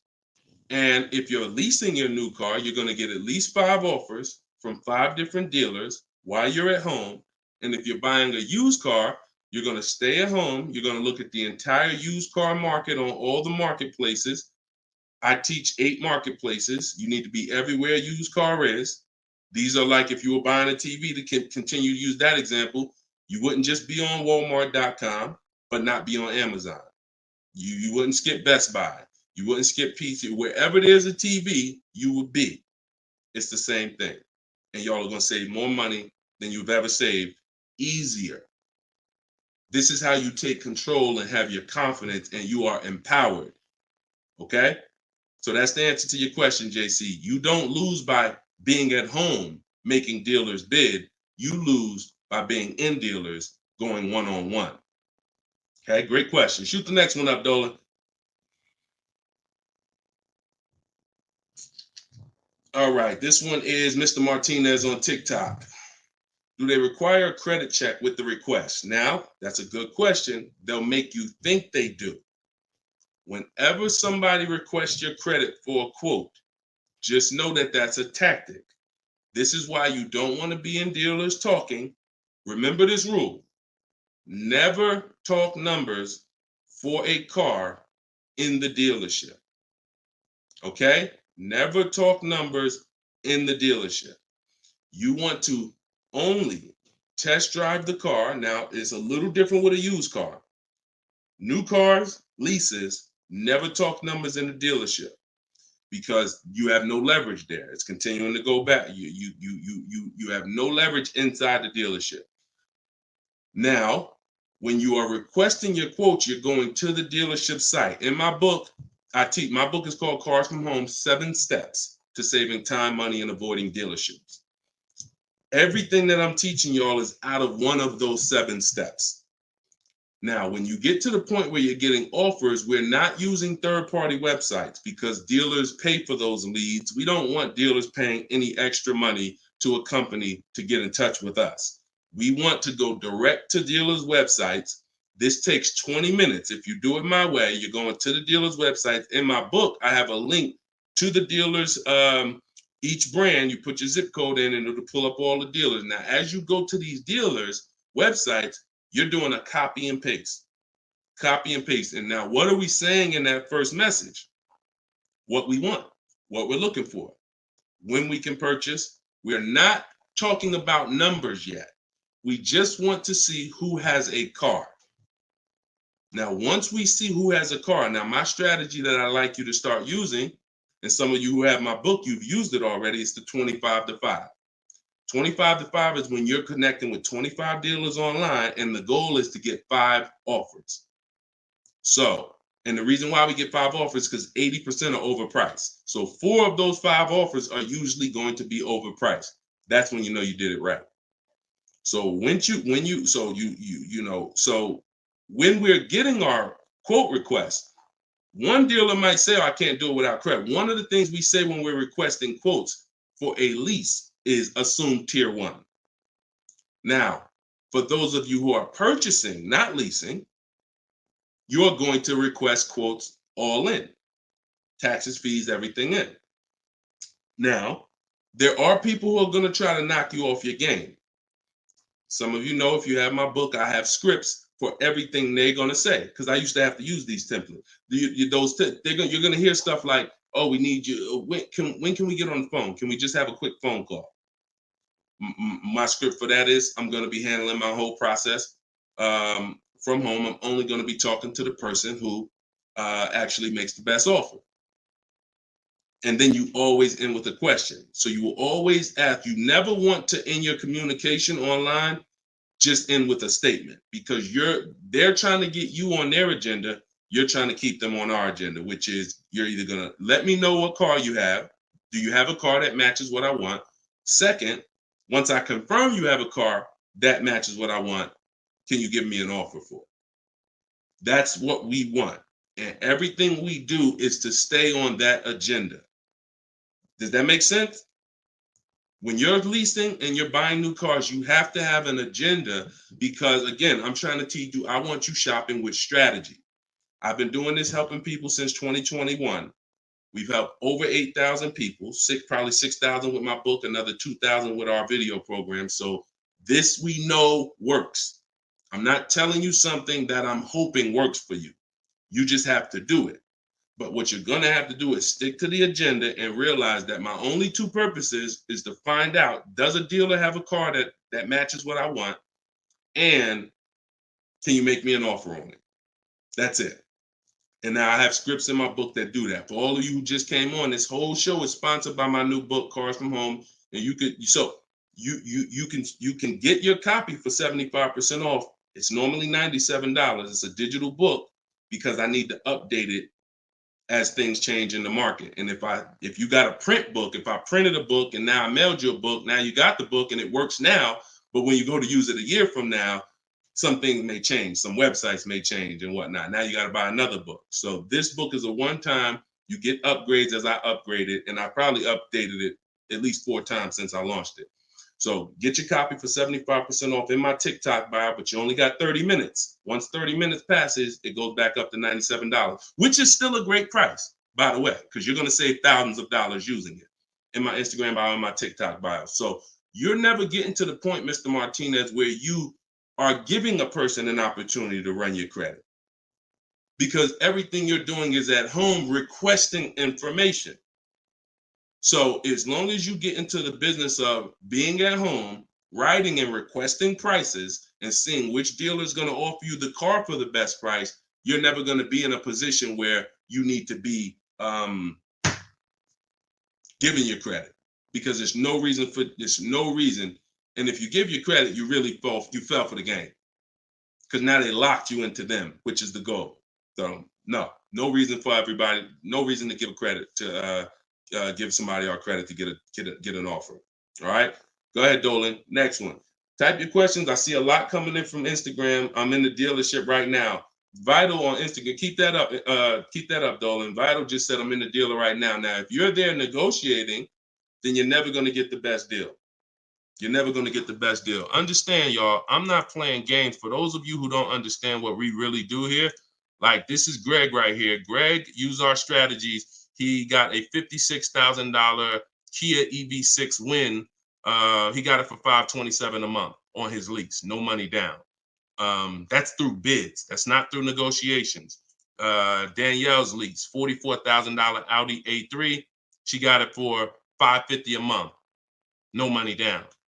You know, this is on a purchase here. Sean bought, and some of you may have these cars and look at your payments. And you're going to say, Dad, Deshone, I got that same car, man, and I ain't get that price.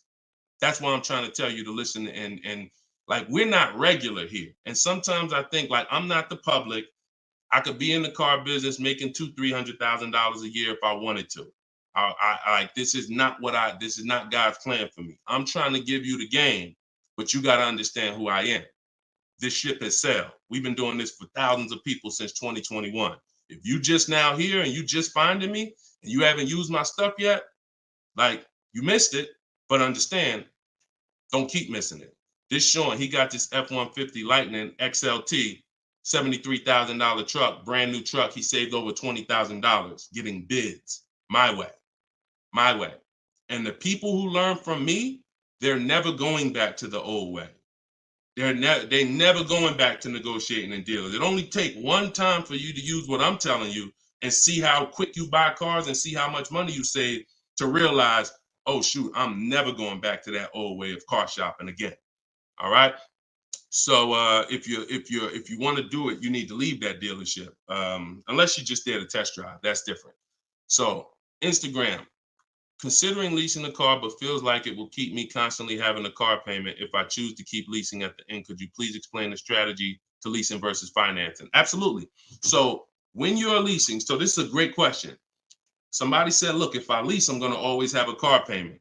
That's absolutely true. And so there's two totally different ends of the spectrum, y'all, when we look at how we acquire cars and get the best deals on them. One is a lease. My goal is to drive a new car, always under warranty in most cases, except if I'm a high mileage driver. I'm paying pennies on the dollar compared to somebody purchasing like that same car that Greg got. He's paying $527 a month. That same vehicle would be, it's a $56,000 car. That same vehicle will be $1,000 a month on the car note, at least on a 6-year car note. So I'm paying pennies on the dollar. I just had somebody today, he's going to pick up a brand new Kia Telluride. He got a payment of in the 400 range of $42,000 Kia Telluride. Once he negotiated it, he decided he was going to put $2,500 down because he wanted his payment where it was. But he already had a ridiculously low payment. It was like a 1.1% lease deal on a Kia Telluride. I told him, I said, you know that same Kia Telluride, $42,000, that would cost about $800 a month to purchase? He said, yeah, I know. I used to buy one. I used to buy mine. He actually had one. It got totaled. So he knows how much he was putting into that vehicle before he actually figured out he's not an 8-year person. So if you're not keeping your cars 8 years, you should be shopping for aggressive lease deals because it's pennies on the dollar. And we shop with bids because it's easy. It's fun. We're in control. And that's the way we do it. Now, the other side of the spectrum are long-term vehicles that are going to be what we call a keeper. If anybody who has a keeper in their household, type a K. If you have a vehicle in your household right now that you've had for more than 8 years, type a K. Type a K. Type a K. As you come in, y'all, if you're on Instagram, could y'all hit that paper airplane? It looks at the bottom of the screen. It allows you to share this broadcast with your friends. And could everyone who shares, could you share this broadcast? It does help. It matters. And I'm never going to stop asking for it. And I'm never going to stop appreciating the people who share. I appreciate you guys. And your friends will appreciate you more than anything, more than even I appreciate you. When you tag a friend who doesn't know me and they're car shopping, they'll appreciate you more than even I appreciate you. So, okay, all right. So we got John on on Facebook.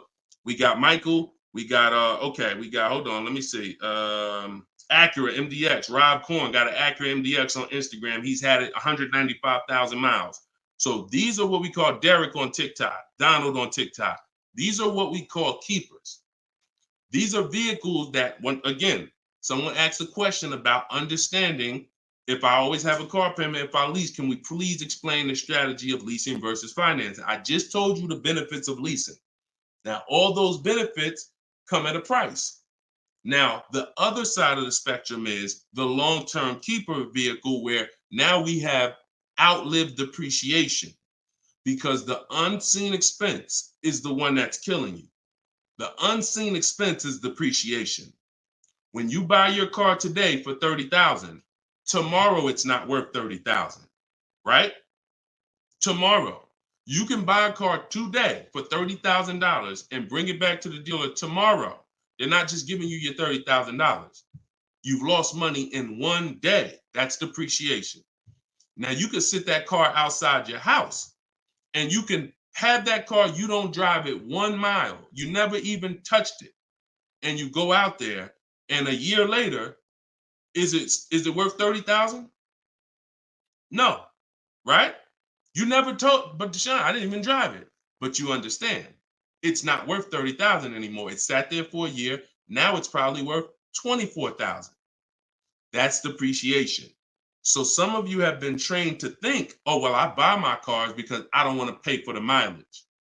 What I'm trying to get you to understand is when you understand depreciation, you're going to see not only do you pay for the mileage, whether you buy or lease, you pay for the car whether you drive it or not when you buy. Does that make sense? Type clear if y'all are clear so far on this, on these principles. Because it's bad information that's been fed to you for all these years that, oh, you know what? I like to drive as much as I want. Oh, I like to do everything and I don't want to pay for mileage, so I'm going to buy. But what you're seeing now is, oh, shoot. If I drive no miles, my car's worth less. If I drive average miles, my car's worth even less. If I drive high miles, my car's worth even less. Depreciation. It's the unseen expense. So now our goal with purchasing the right way and picking whether I'm going to shop for great lease deals or whether I'm going to be a long-term keeper is to avoid where the depreciation loses us the most money. The most money. Look, right here, 3, 4, 5, 6 years, you're losing the most money. This is when you don't want to have bought your car and replaced it, because you're losing thousands and thousands of dollars every year. And now many of you have been taught it's okay to switch cars while you're in here, dropping. But going back to the keepers know, all right, I'm switching cars when my value is like this, my depreciation. So all of you who said out there that you got a car that you've had for 8 years, 10 years, 12 years, now you're gonna, here's what proves to you what I'm saying is true. The keepers, which is why I'm trying to get you guys out of that middle, all you 3, 4, 5 year people, 6 year, 7 year people that do not lease. You don't keep your cars long enough to outlive this depreciation, but you don't lease. You're losing the most money by far, thousands and thousands of dollars every car you buy in resale value, because you flip cars, try to trade them in while you just lost thousands and thousands of dollars. So on the other end, those of you who said, Deshone, I got a keeper outside, if that car today is worth $5,000, a year from now, it's probably going to be worth $4,800. That means you're no longer losing value like this. You're only losing value little by little, and you've outlived the depreciation. So your goal when understanding should I lease or buy is like, Deshone, okay, how do I avoid this? Well, if you're not keeping your car 8 years, you should be shopping for leases. Everyone who told you otherwise was wrong. I'm not going to say they were malicious, but they were incorrect. And unfortunately, I call them confidently incorrect. Dangerous. Being confident and incorrect is dangerous to you and others and everyone who's going to listen to you. So I'm telling you the truth based on numbers, that shopping for lease deals is here. If I'm not keeping my cars 8 years, I need to be shopping for great lease deals. If I'm going to keep my car more than 8 years, then I'm going to purchase and I'm going to make sure I get a car that's going to last 8+ years so that I can outlive the depreciation and win with long-term ownership. But I'm not stuck in the middle. Clear? Clear? Everybody clear before we move to the next question? JC said, my man hitting on all cylinders. I appreciate you, man. This is what we do, man. I've been doing this since 2006, man. I'm not new to this. I've been helping people save money on cars and make dealers bid for their business since 2021. And that's what I'm known for. Here in New Jersey, people know when I had my brokerage, Deshone is the person that helps people save money if you listen to him. If you don't listen to me, God bless you. I wish you the best. All right, so for all of you, cue the next question up, y'all. For all of you who just jumped on, this whole show is sponsored by my new book. Everything I teach is out of my new book. It's called Cars from Home, 7 Steps to Saving Time, Money, and Avoiding Dealerships. It's normally $97, but as part of our launch, you can get your copy for 75% off. It's a digital book. It'll be in your inbox in literally 3 minutes. And if you're on TikTok, you won't leave the broadcast, so you don't have to wait until the show is over to click the link in my bio, get your copy, and then you can come back and listen to the rest. Same thing on Instagram. And we got something in the comments for Facebook and YouTube. You guys can click the comment section, or if you're watching us on television, you can scan the QR code with your phone. All right, let's go, Dolan. Shoot that next one up, brother. Let's keep these questions coming, y'all. Keep typing them. And again, we're live right now, Wednesday. This is our Wednesday 12 p.m. live stream. I want to make sure I keep saying that because we broadcast these shows all day long so that some of you could tell your friends if they missed the live show, they can still see the broadcast. But right now, it's Wednesday, and this is our 12 p.m. live. So ask your questions. This ain't a rebroadcast. JC said, could you please share with us your insights on how to best eliminate dealer add-ons, addendum lists from the deal? Example, windows etching, low jack, nitro in the tires, Scotch guard. Okay, you name it, whatever. I always say this, and I have a video that has done well. It's been seen by several people, and it says we don't negotiate with dealers with fake fees. You can see, what I need you to know is 80% of dealers are overpriced. 20% are trying to beat their competition, and they don't mind competing. These are the best people in the world. These are the people you want to find and buy from.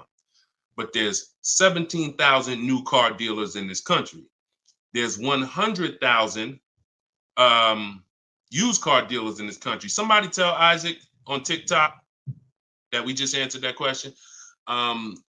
So if there's 17 million new car dealers in this country, 17,000 new car dealers in this country, and 100,000 new car dealers, used car dealers, and 80% are overcharging, then you need a strategy to find the 20%.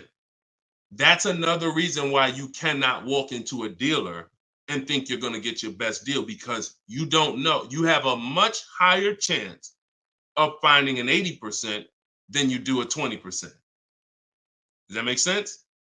It's more than likely when you walk into a dealer and you request a quote, or you request an info, even the dealer that you've been buying from, they're going to say, it's more than likely you're dealing with an 80% dealer, just based on the sheer numbers. It's not 50-50. And like I said, I've worked with 8,000 people since 2021. We have the data to show this is not 20% is who you're looking for. That's who we're looking for. So what we do is we need to sort for them. We're not looking to walk in. We're looking to stay at home and sort for them. The 80% are going to do what the 80% do. To answer your question, JC, I'm not interested in getting an 80% dealer to take off their fees, because that's not what they do. Thanks, Carter's dad. That's not what they do. They charge fees. People pay fees. People who walk into them and buy the old-fashioned way. Your friends. Some of my friends who don't know me, most of my friends know me though now. So, pretty much everyone that knows me in real life uses what I teach. But some of your friends, pretty much any of your friends that ain't doing what we teach, they're out there walking into dealers. And the 80% are going to do what the 80% do, as long as people keep paying it. As long as people, all right, man, well, look, you're going to have to take some of that off. It's made up to begin with. So how do I win if you're taking off $2,000 of fees you made up, and then I think I won? How's that a win? So the tactic is, the worst kind of people are going to start so high. It's called padding the deal. So when you walk into the dealership, I'm padding the deal if I'm the worst kind of person. If I'm somebody who I bounce from dealer to dealer, I make a lot of money, but my customer service scores are low, but I make a lot of money, so I always have a job. Now what I'm going to do is, you're going to sit down, and I'm going to say, all right, which car are you looking for? Which car are you looking for, Diana? All right, Miss Roberts. All right, here's what we're going to do. Okay, so it's going to be working out about $650 a month. All right. Shoot, that seems kind of high. Here's the problem when you're in a dealer. You don't even know if $650 was the right starting point. Maybe the real starting point was supposed to be $550. But I'm going to start you at $650 because I know psychologically you need to think you won. See, pay attention to this. Pay attention to what I'm telling you. Selling you a car, the way the car business has programmed you, it's not about you winning. It's about making you think you won. It's a psychological game that car salespeople are trained heavily for. So when you come in and I tell you it's 650, or when you look at that car and you see it and you're like, the window sticker says 42, but when we sit down and I say, okay, we got this fee and we got that. All right, so asking price is 45,700. And you're like, wait, but the window sticker says 42. But yeah, these are the add-ons that we have. All right, now I'm starting so high that I can take off money to make you think you won, and I still end up winning because I really didn't take off anything. So this is why we don't play the games of back and forth with fake fees. What we do is we sit at home, we get bids, we look at, if we're looking at pre-owned cars, we're looking at the marketplaces, we're narrowing it down, because my strategy for shopping for used cars is different than new cars.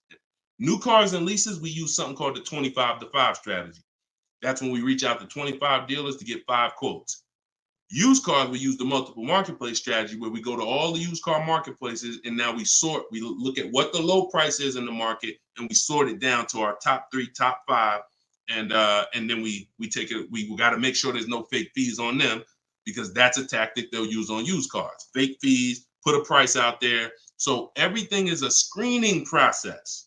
That's what I want you using, a screening process, a sorting process, so that the best deal reveals itself. You don't negotiate for it. But we don't try to turn 80% dealers to 20%. They're never going to be that. Maybe they will if we change the whole industry, and they won't be able to keep their job if they don't change. But for today, 80% dealers are going to do what 80% dealers do. That's not our job. Our job is to find the 20%. Clear? Good question. Great question. Shoot the next one up, Dolan. We're live, y'all. This is Wednesday. This is episode 5 of Car Shopping Questions and Answers. We don't usually do a live show Wednesday. It's usually Monday, Tuesday, Thursday, and Friday at 12 and 3 Eastern time. So that's the schedule. If you're like, man, Deshone, I want to make sure I tell my coworkers, I got people in my church, they need to see this. Tell them Monday, Tuesday, Thursday, Friday, 12 p.m., 3 p.m., we're here live. But all day long, we rebroadcast these lives so that even if they miss it, they can watch the show and watch the rebroadcast. Go ahead, Dolan, shoot the next one up. What if your car is damaged and you want to trade it? Okay, great question. And what you'll notice is a lot of people are going to ask the same question you have, because many of you are in the same situation. So what if your car is damaged and you want to trade it? It depends on how bad the damage is affecting the value, in my opinion. So let's say you have a vehicle that is barely drivable. You're selling it in its worst condition, and it's making, example, let's say you got a BMW, older BMW, the transmission's slipping, or the transmission's out, it doesn't drive, or it needs an engine. Something where literally the integrity of the car is totally compromised. That car is almost worthless. That car is going to be worth $500, $1,000, depending on the year, the mileage, $1,500. Meanwhile, if you put a used transmission in, this is why I'm an advocate. I preach you should always have a great local mechanic, a great local service shop in town that you use when your car has no warranty left. You must have this if you truly want to win, because these guys are usually 30, 40% of what a dealer is going to charge, because they don't have that overhead. So what I'm doing, if I got an older BMW, no transmission, a Nissan, no transmission, I'm going to get a transmission from a salvage yard to get a used transmission, a used engine, pay $2,500, drop that in, and then sell the car like that. And I can tell you that that's what my father did. Like, my father bought a GMC Envoy 2009, maybe 4 years after he bought it in 2013. So it was 4 years old when we got it for him. Then maybe 3 years after that, the engine went. So he got a used engine. He's been driving that car since like 2017 with the used engine, and he's getting ready to sell it, and he'll probably get $4,000 or $5,000 for it on Facebook Marketplace, because he's a low mileage driver. So you see how literally he could have went from switching a car when it was in its worst condition taking a loss for it versus investing the right money with the right person, getting the right engine, right transmission, drives it for a couple more years, and then can still pull a couple $1,000s out of it. Y'all clear? Y'all see how? Y'all see how? Type dollar signs if you understand that. That's the win right there. Not taking the loss and saying, all right, let me just get out of this car, it doesn't drive, and just taking the L. Big financial loss. Now, if you don't have major damage, then I wouldn't say fix it. If you're gonna go and you got a couple nicks on the car, then it might cost you $500-600 to get the nicks touched up, but then the value of the vehicle only changes by $500-600. So it was really a wash. You put 500 out, the car's worth 500 more. You want to only repair stuff that when you spend the money, you get double back what you spent. I put 2,500 in, it increased the value of my car by $5,000. And that's typically my opinion and my rules on how I like to operate when it comes to damage. Yes, I'm actually live right now. And why is your name the Auto Advisor? We got the Auto Advisor on TikTok. Go ahead, shoot the next one up, Dolan. All right, this one from YouTube. Alberto Romo. My car has some equity. Dealer called me if I want to trade it for a new one. Car has less than 30,000 miles. Should I do it? Who's getting calls from dealers right now begging them to come in and look and let them buy your car? Who's getting calls? Who's getting emails? Who's getting letters right now from dealers? Fancy Girl Kiki said me. You're getting calls. You're getting calls. You're getting emails. You're getting letters. Hey, Ruben, we'd love to buy your car right now. Hey, Isaac, we could get you out of your car early. Come in right now. A lot of you, right? I see a lot of you. The reason that's happening, look, he's saying lock on Instagram, me. So the reason this is happening, y'all, is because they're depending on you letting the dealer be your first offer for your car. Now, see, dealers know they're getting outbid right now. They're not able to buy as many cars as they used to because people are getting used to, I mean, it's almost a curse word in my book. We don't use this word. We don't use the word trade. And some of you who have seen me in the past, you know we don't use the word trade. There's only one scenario where we need to trade, and that's if we have too much negative equity. The reason why we don't trade is because trading is not a bidding system. There's 3 transactions that you've been trained to give to a car dealer. One is buying a car from them. That's its own transaction. I bought a car from you.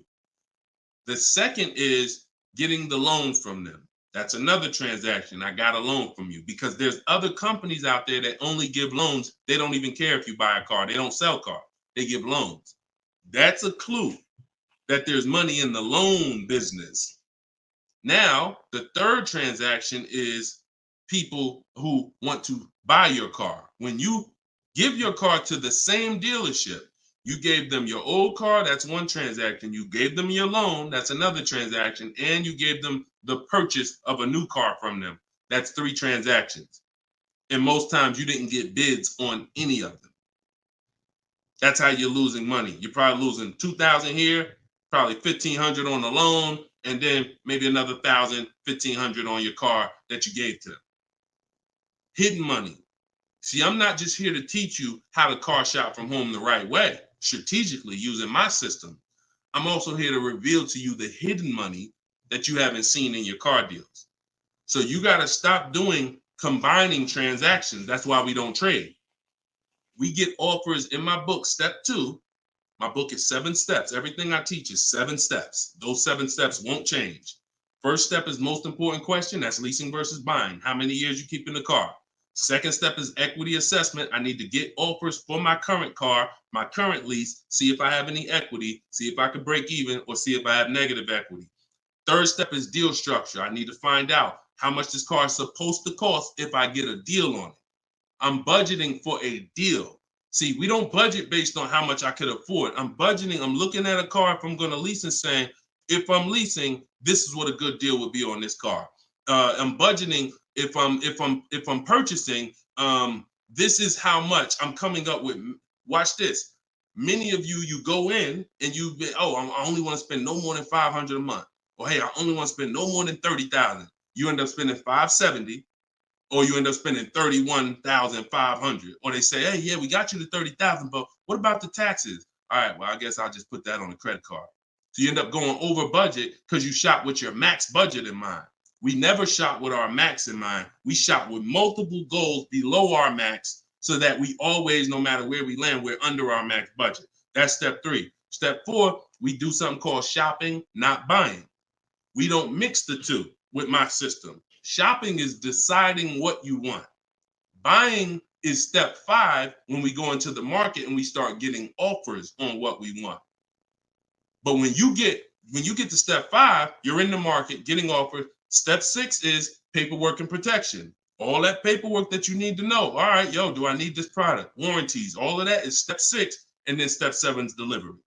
So everything I'm teaching you falls under one of those 7 steps. And I'm trying to get you to use a system instead of winging it. If you don't wing it, you'll be fine. But step 2, Alberto, is the equity assessment, where you're getting offers to find out what your car is worth. You can give the dealer an opportunity later to beat it, but you need to know. That's why we don't respond to those. Hey, come on in. Let me look at your old car. Let me buy your old car. Hey, come on in. Let me see. You need to call your bank for a payoff, and you need to go to CarMax, Driveway, Carvana, Kelly's Blue Book Instant Cash Offer, AutoNation, Sell My Car, Car Google, Sell My Car. Take you 20, 25 minutes to do your equity assessment, and you got real cash offers that you'll know if I have equity in my car, and you'll know these people can cut me a check in an hour. And now let me go prepare to shop for my replacement car because these companies already bid on my old car. Type clear if y'all are clear on that. That's the equity assessment. That's my 7-step system. That's why my book is called Cars from Home, 7 Steps to Saving Time, Money, and Avoiding Dealerships. All right. All of you could get a copy. You could get your copy for 75% off. It's normally $97, but as part of our launch, you can get it in my TikTok bio for 30 minutes for 75% off. Once the timer goes back up, once the timer expires, it's back up to $97. So get your copy before the timer runs out. Same thing with Instagram. Go to my Instagram bio. You'll have it 3 minutes and you come back to the show. And if you're on Facebook or YouTube, we got links in the comment section for you. All right. Great question, though. Look, go ahead. Shoot the next one up, Dolan. It said, this man, bro, spitting gold fire for real. I hope this isn't going over anyone's head. Me too, bro. Listen, me too. Keep that question up. Fancy girl Kiki from TikTok. But me too, bro. Like, I'm sitting here, man, and I pray every day that the Lord help me to look. I want you to even see. I gotta unlearn. That's why I represent this brand. I got to unlearn. Like, I have been programmed, and the people who programmed me have actually programmed me because they make more money by me staying programmed. So some of you, it's unfortunate, are not going to spend $24. You're not going to spend $24. Now, I had people get the book for $97. It's people that might be on here that say, man, I got the book before we even had this sale. $97, but some of you are not going to spend $24 to get the book. But you want to go into a 5-figure transaction, a 5-figure, $10,000, $50,000, $100,000. Some of you who are buying luxury vehicles and exotics transaction, but it's something about not, and that's just unfortunate. All right, fancy girl Kiki from TikTok. Is it true that you can have your down payment go towards your payments? So all right. So when we're working out our loan, again, this is still combining the loan and the purchase of the car. Because when you're actually trying to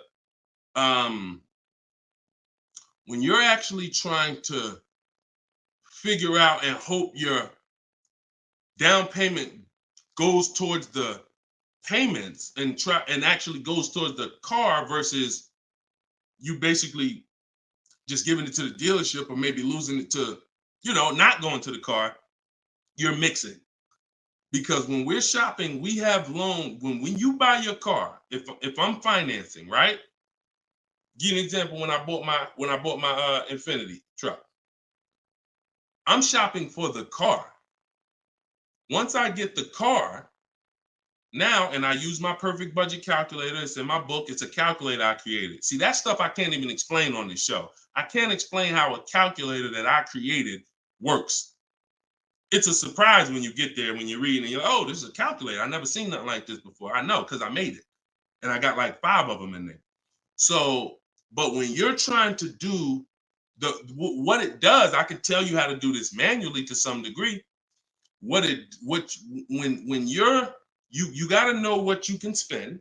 That's why we have that budgeting exercise where in order for me to be at a $450 a month payment, I can't get any more than a $22,000 loan.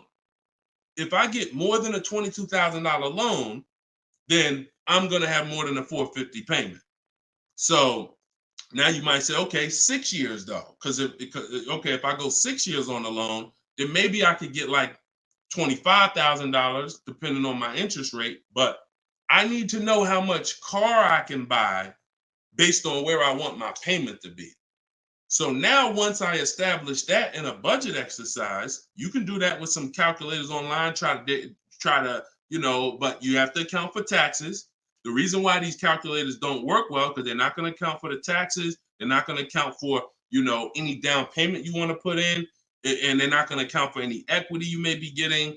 And then they're not going to give you these goals for, all right, a 5-year loan or a 6-year loan is 2 different prices. $450 a month for 5 years is not the same as $450 a month for 6 years. If I get a car at $450 a month for 5 years, I got a better price on it than if I got it for $450 a month for 6 years.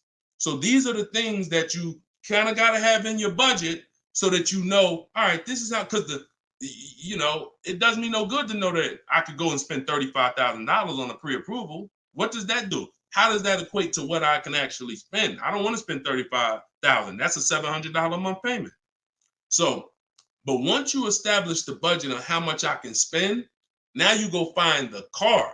So I'm shopping for the Infiniti, and I'm shopping knowing all of these cars are within my budget. Now, when I actually get the car, now what I'm doing is going and I'm finalizing my loan and having multiple dealers, multiple banks and credit unions give me offers for my loan. Everyone can run my credit with a hard pull because I'm within the rate window where it's not going to affect my credit negatively. It's only going to weigh as one hard pull. I know you have heard, oh, don't let all these people run your credit. If you do this right, according to how you're supposed to rate shop, you can Google rate shop. In fact, I'll show you right now. I'm going to share my screen so y'all can actually see. See, it's the information you don't know that's costing you. It's the information that you don't know that is costing you. Look, if I go to Google and I type in rate shopping, Experian. Experian has a whole article. Let me know if y'all can see my screen. Hold on. Oh, wait, hold on. Entire screen. Look. So I go right here. Rate shopping. They have a whole article about how to properly rate shop. And let me see. Look, the FICO score window is 14 to 45-day period, depending on which version is used to calculate the score. So we do it in 2 days. We do it in 2 days. So we don't even use the 14-day window. That's why we don't let anybody run our credit with a hard pull until after we already find our car. So now you come in and you are I'm letting all these people run my credit to get their offers for my loan, their offers for my interest. And then what I'm doing is whoever makes the best deal there, I'm calling the dealer and I'm giving the dealer an opportunity to beat it. Because the dealer has another 7, 8, 10 banks that they might, let me see if I can beat that because I like to earn the business. And that's what I call the bank bidding war blueprint. So I'm putting that when you get my book, you actually get the bank bidding war blueprint because I haven't combined it with my book yet. It's going to take me probably about 30 days to combine it into my book. So I just send the book and I send the bank bidding war blueprint. That strategy right there is called the bank bidding war. So we're not worried about if our down payment's going to go to the car, because our loan is always worked out with the bank, not with the dealership. Okay? Separate these things. When you start separating these things like I want you to, you're going to see I can't get into the same trouble I used to get into. Okay? Go ahead. Shoot the next one up, Dolan. Great question. Are you even actively selling cars, or are you just selling books now? No, we're all in the education business. I haven't sold cars since 2020. TikTok, what's the best way to approach a used dealership? From home. All the marketplaces. So you don't want to, if you're shopping for a used car, you cannot afford to miss a place where a used car is. What does that mean? Car Gurus, Auto Trader, Carfax.com, CarMax.com, Carvana, Driveway, eBay Motors. There's 8 marketplaces that we use. Vroom used to be on there, but Vroom's out of business now.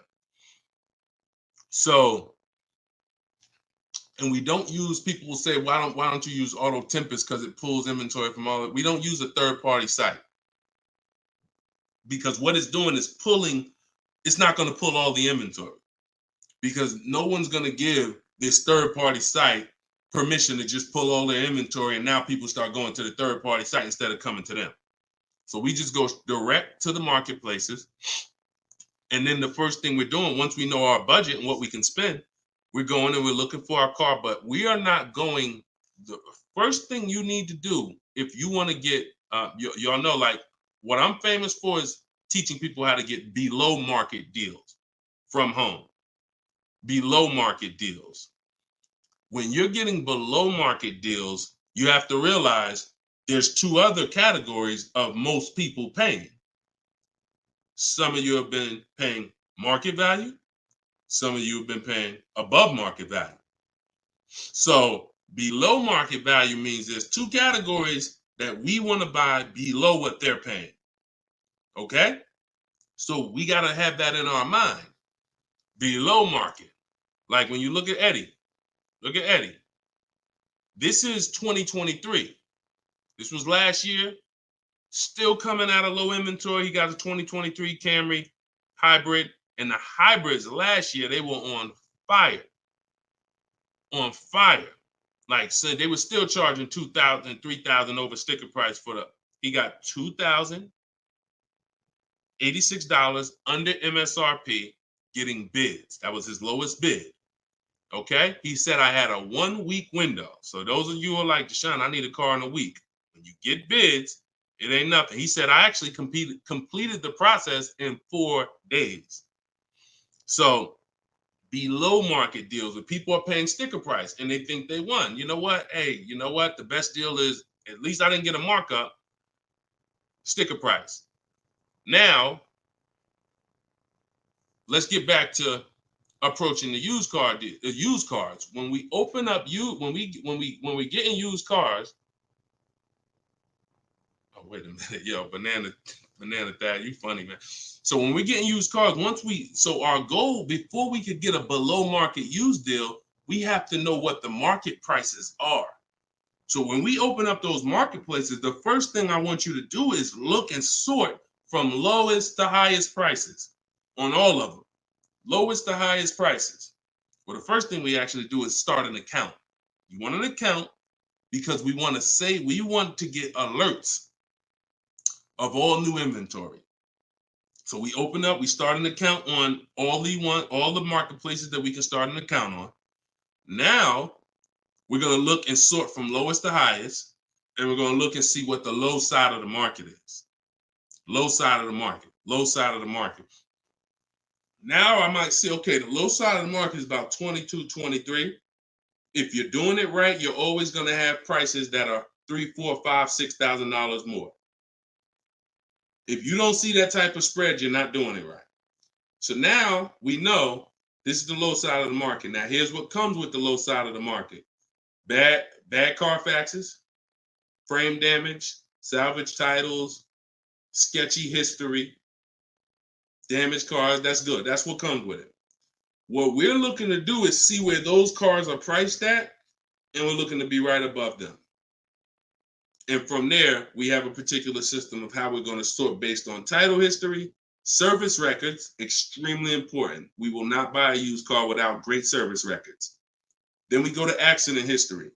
There's a couple different types of accidents: serious accidents, airbag deployed, vehicle towed. All of this is serious accident. I appreciate you, JCAA. Shout out to the sharers on TikTok.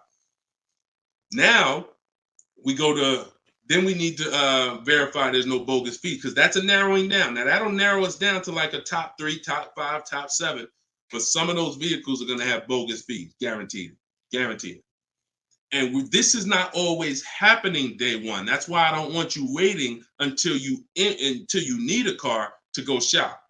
I want you in the market early, a month, 2 months, 3 months before you need a car, so that you can watch the market. And when you can watch the market, you have much more leverage. You have much more flexibility. You can say no. You can see where the price trends are, and you can get alerts. Many times, it's the alerts of the new cars that's going to be the car you take down. Because when you once you know the low side of the market, now you're getting alerts. Every new car that hits the market, boom, soon as it hits, I can look and see, oh, that's priced on the low side. Now I look, oh, shoot, frame damage. Oh, shoot, salvage title. Oh, shoot, whatever. And eventually one pops up and you're like, oh, good Carfax. Oh, good title history. Boom. And now we're preparing to get ready to take that car off the market. We can't test drive used cars until we're ready to buy them, though. That's the only reason we can't do 100% of our used car deals from home, ever. New car deals, we've had people throughout, use my book, in my course, everything. 100%. Dealer delivers the car. That can happen. New cars and leases, 100%. Used cars, we can't. You must go to the dealer. You must see the car. You must drive it. And then that's when you're taking that deal across the finish line right then and there. Okay? That's a overview of what I call my multiple marketplace strategy. If you do that, you win. I mean, there's no guarantees in life. So I'm not here to guarantee, but I am here to say, you haven't had strategy. When you're using strategy and boundaries, you haven't had boundaries or strategy. You add boundaries and strategies to your car buying, 99 times out of 100, you're going to win more than you used to win. All right? Go ahead, Dolan. Shoot the next one up. Does your book teach how to sell and grow? I don't really know what that means. Sell and grow. This one's from TikTok. Do I get a discount for paying cash for a car? No. I know a lot of people told. Who was taught you get a deal for paying cash? Type a $sign if you were taught you get a better deal for paying cash. I got the book, the cheat sheets, awesome. Service connected. Don't use the cheat sheet. If you got the book, scrap the cheat sheets. The book is the nuts and bolts. The cheat sheets is an overview. I see you though. Use it. Win. So, all right. So you got Gina VL. You got I don't want to butcher your name, so I'm not even going to try. I see you on TikTok, though. I see Cozy Boy Nesto on Instagram. Okay, Monty. So my question was, who was taught you get a better deal by paying cash? All right. Now, I said type a $sign if you've ever heard this. Now, I don't want you operating with bad information. Let me tell you where this came from. And remember what I said earlier in the show. Earlier in the show, I told you, the car business is not about you winning. If you win, great, but it's about making you think you won. And I can only make you think you won based on what you tell me you need in order to feel like you win. So if you come in and say, listen, man, I'm paying cash, man, y'all got to do something better for me. I'm not going to sit here and tell you, well, you don't get a better deal for paying cash. Now, I would tell you, listen, I'm going to be honest with you. You can get this price whether you pay cash or not. So, like, there is no, but somebody who's like not going to be willing to go and tell you that, they're going to make it look like, all right, I got to make you think that the deal I'm giving you is because you pay cash. This originated from when dealers used to finance cars. There are still people And you may be one of them who think the dealer owns your car after you get it. That's why there are people who say if they can't afford a car, they say, man, I'm gonna get a dealer back their car. It's not their car anymore. Unless you're dealing with like a buy here, pay here place where they're actually extending the loan to you, it's not the dealer's car anymore. But back in the past, dealers used to extend loans. They would hold the financing. So if you offered them all the money up front, it was an incentive for them because they knew it guaranteed they get the money now. And it also saved them interest. It saved them, if they were holding the note, then they're still technically paying for that car. And they're like, okay, I could save you another $1,000, $1,500 because you're going to give me all the cash up front. It's not like that anymore. It's not. It literally from the time you leave, the dealership is funded in full in hours. Like by the time you drive off, wire transfer, the dealer is funded for the car. The funds come from Bank of America, Chase, TD, M&T Bank, whoever it comes from, wired to the dealer. From that point, it's between you and who? Who's on the title? Who's the ones calling you if you don't make the payment? Who's the one setting up the car to be taken if you don't make the payment? It's not the dealer, right? It's the bank.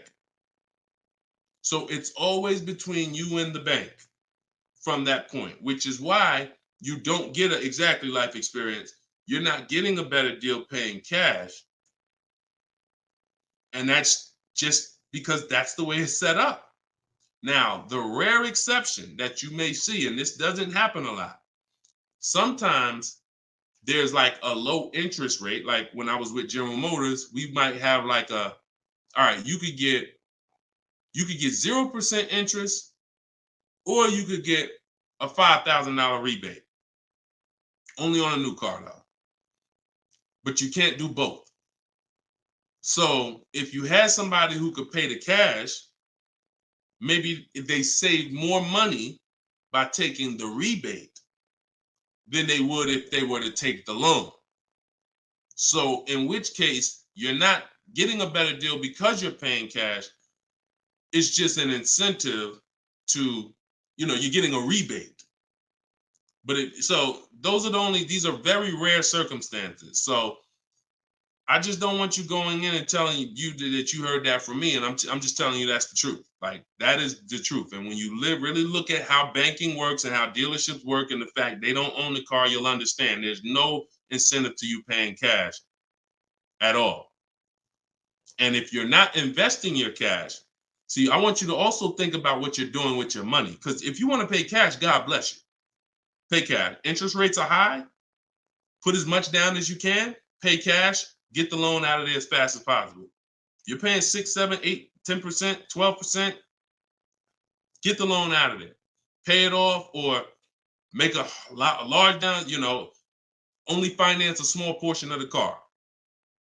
But if the rates are low, which at some point we do believe rates will be low again, or I always tell people in the bank bidding war, you got to check, see if there's any special interest rates. There might be 0%, might be 1%, 2%.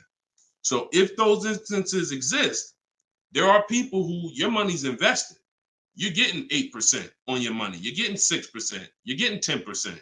You're in real estate. You're getting 15%. It makes no financial sense to take that money that's earning money for you out and put it into a car that is going to lose money for you. That $20,000, $50,000 you put in the car is going to be worth half of that in 3 and 4, 5 years. 5 years, it'll be worth half. So these are the things I talk about. I don't believe in one size fits all car advice, y'all. That's why I'm always saying it depends on this situation. If you're this type of person, if you're keeping your cars 8 years, you should be buying. If you're not keeping your cars 8 years, you should be selling. You should be leasing. A lot of people think, okay, Deshone, you talk about leasing a lot. I talk about leasing for people who are not keeping cars 8 years because they've been taught that they should still be buying. But I'm putting you in the strategy that's custom to your life versus what you've been hearing, which is people telling you, hey, do what I do. Only buy used cars, pay cash for them. Now, that's your situation. So anyway, so all of this is out my book. Cue the next question up, Dolan. We got a couple more minutes and then we'll wrap. All of this is in my new book, Cars from Home. It's called 7 Steps to Saving Time, Money, and Avoiding Dealers. Normally $97. You can get your copy for 75% off for 30 minutes. It'll be $24. And everything I teach is in there. You know, everything that my video my students in my video course have had, my coaching. This is the same 7-step strategy that we use to get these below market deals. And I've been showing them throughout the show. So if you just jumped on, like we've been showing these deals throughout the show. All right. Go ahead, shoot the next one up, Dolan. How can we eliminate dealer ad? Oh, we did that one. Yeah, we did that one from YouTube with the dealer add-on. This one's Dakota from YouTube. I have a Malibu Chevy, still drives good. However, the dealer is banged up as well as a few scratches. The door is banged up as well as a few scratches. I mean, if it's cosmetic, if it's banged up, I won't worry about the few scratches because the few scratches is really what's normal. And you know, people expect you to have normal wear and tear on the car. Some people think, hey, if I have a, you know, even with leasing, you're allowed to have wear and tear, a couple nicks, dings, they allow that. They don't expect you to bring the car back perfect. Same way with this. But if it's a big dent that would be an eyesore and you can get a company like Dent Wizard or something like that to come pop the dent out, then I would do that. That might be $200, but it might make a buyer pay, you know, $1,000 more for the car. Because if I come and I see the doors banged up, I probably want $1,000 off depending on what you asking. But if I come and see you done smoothed it out, now you could ask, and I'm less like, you know. So that stuff that you can put a little money in that gives you a bigger return when you go to sell a car. Okay, in my opinion. Okay, show and tell. I have the book. Is Maps Academy different? Yeah. Maps Academy is my video program. The book is the 7 steps. I have a video library that's 7 steps in video, and then Maps Academy is, you know, my video program, and I coach people. So we do these Zoom calls, so we make sure we answer questions. So I always say, get in where you fit in. You know, get in where you fit in. I don't care how you get the information. Get the information. You want to get it from my free videos on social media. You want to cycle through those. I got hundreds of them. Piece things together.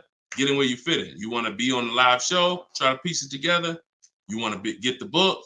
You want to be in the video library. You want to coach with me. Whatever. That's what I'm saying. It's no excuse. It's no excuse for any of you not to be getting below market deals when the information exists. And it's thousands of people that testify about me. I'm not new here. We got over 2 million followers. If I wasn't helping people, it would have been out by now. Somebody would have wrote by now, oh, this guy don't do what he said. I got thousands of people around this country, testimonials, hundreds that we done just grabbed, boom, boom, emailing us, yo, look at my deal, look at my deal. So it's just, you are just now discovering what we do. But understand, we've been doing this. All right. All right. All right. Go ahead. TikTok. What would be the sweet spot year in buying a used large SUV, Suburban or Expedition? Much as you could afford. You see, so when you look at quality, this is why I like to have multiple goals. Because what I like to do is I like to have a goal, right? 5-year loan, no down payment. That's one price. 6-year loan, no down payment. That's another price. 5-year loan with the money, you know, I might say, okay, if I have to, I can put $5,000 down. You know what I'm saying? Some of you, that's realistic. That's how you look at it. Man, if I have to, I got $3,000 I can put down. If I don't have to, I don't want to. That's why when you use my perfect budget calculator, which is in my book, step 3, when we're budgeting, we're deal focused budgeting. Here's what you want to know. If I want to be at $450 a month, how much is $450 on a 5-year loan, no money down? All right, that's one purchase price. Now, second tier, $450 a month, no money down, 6-year loan. I told you, I pay more if I had $450 for 6 years than I $450 for 5 years. So that's the next step up. Then I say, okay, 5-year loan using my down payment money. And then my max budget would be 6-year loan using my down payment money. But understand, I'm still under my max budget. I don't care if I have to go, and then we have another step where some of you have an old car. You have an older car, you're going to be selling it. You got 3,000 equity, you got 5,000 equity. That's also in there. So then it'll be no down payment, no equity. No down payment, no equity, 6 years. Down payment, no equity. Down payment and equity. See, all of this is below my max budget. Once I do a 6-year loan, my down payment and my equity, I'm not mad because I'm still under my max. Now, if I go above that now, if I wanted to do 5 and now I'm doing 6, or if I want to do $450 a month and I'm doing $480, now I've gone above my max budget. So my system for purchasing, we use this for new cars, used cars. Anybody who's getting a loan, this is what we do. This is in my book. My calculator generates those 6 goals for you. So when we say sweet spot, my first target is that first goal. That's my first target. When I went shopping for my Infiniti, I was looking for a car under that first price. Couldn't find it. Jumped up to the next tier. Couldn't find it. Jumped up to the next tier. And it was my 4th goal is where I found this one at. But I still had like $4,000 or $5,000 more that would have kept me below my max budget. So that's how you want to do it. Shorter loans, no down payment. Longer loan that I'll take is 6 years. I never recommend anything longer than 6 years. And then we start adding those resources that we have to it. And then once we tap out at the top, that's our max budget. 6-year loan, the most down payment money. And then if I have any equity for my car, I'm putting that all into the deal. And then as long as I find a car in any of those, and that's usually like a $10,000 to $15,000 spread, depending on, how much resources you got. That's a couple $1,000s right there. So that gives you the room to bump yourself up without letting a car dealer bump you up over your budget. All right? That's why it's called the perfect budget calculator. And I invented it. All right? Praise the Lord. Listen, I appreciate y'all. We've been on for about 1 hour and 15 minutes. We do these shows live Monday, Tuesday, Thursday, and Friday. Wasn't going to do one today, but you know what? I said, it's Wednesday. Let's jump on. Let's do a live. Let's get some questions. Let's get as many as we can. But this is what we do, y'all. You could tell your friends 12 o'clock and 3 o'clock, Monday, Tuesday, Thursday, Friday. You can meet me live on any of my platforms, Facebook, TikTok, Instagram, or YouTube. And we'll be doing this live Q&A to make sure you guys get what you need to save money and get below market car deals. That is the goal. So for those of you who like Deshone, I appreciate the show, but I want everything in one spot, man. I don't want to even have to come back to this show anymore. That's all in my new book, Car Shopping. It's called Cars from Home, 7 Steps to Saving Time, Money, and Avoiding Dealerships. You can get it for 75% off in my TikTok bio. It'll be in your inbox, and everyone who gets a car, who gets a book, right when you purchase, I give you a support email. So on that last page, you'll see a support email. If for some reason I don't give the support email out to the public because people just be emailing me with questions and all that, I don't do DMs. I don't do none of that because we got too many people to be doing DMs and all of that. Once you purchase this book, you get a support email. If for any reason your book doesn't arrive in 5-10 minutes, check your spam, check your junk folder.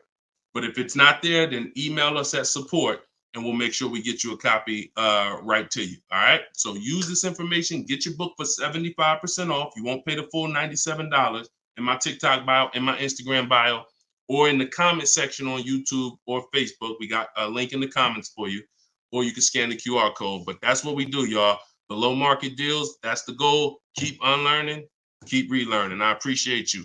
All right. See y'all on the next live.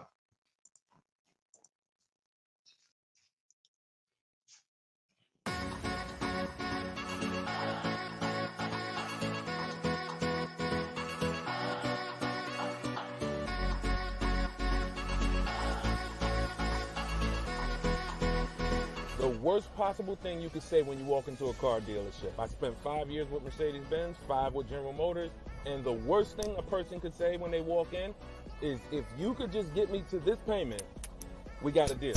So your loan's probably still like 19, which means you got to pay to get out. You're upside down. It's called negative equity.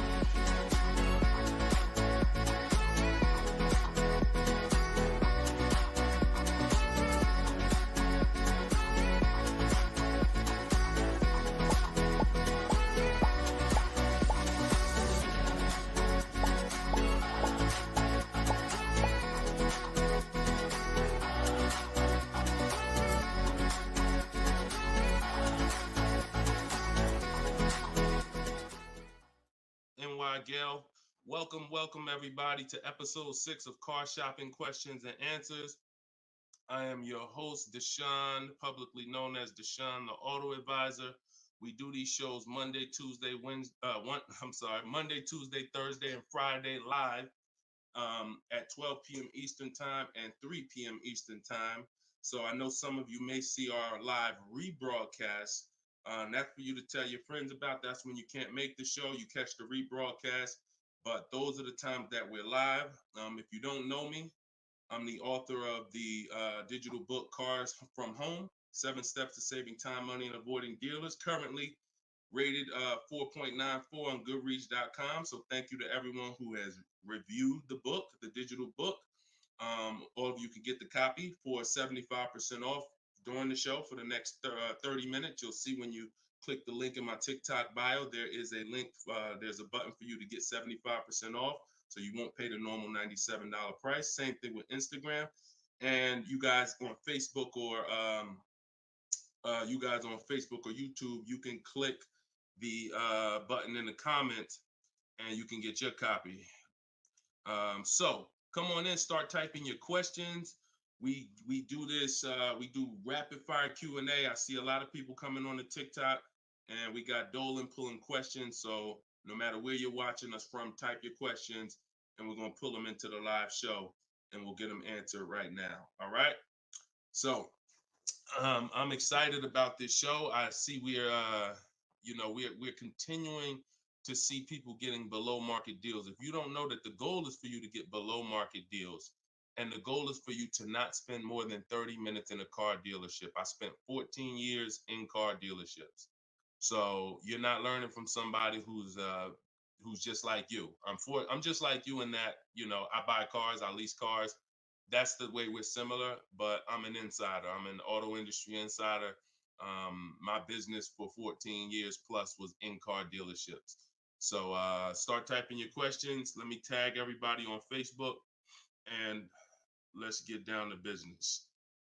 Okay, whenever we get the first one, Dolan will put it up. Let me just tag my people here on Facebook.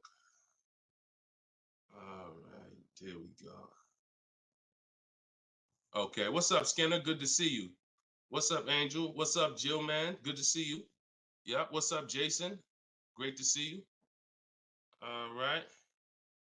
Brother said he's been doing it. Oh, what's up, Auto Advisor? Good to see you. Absolutely.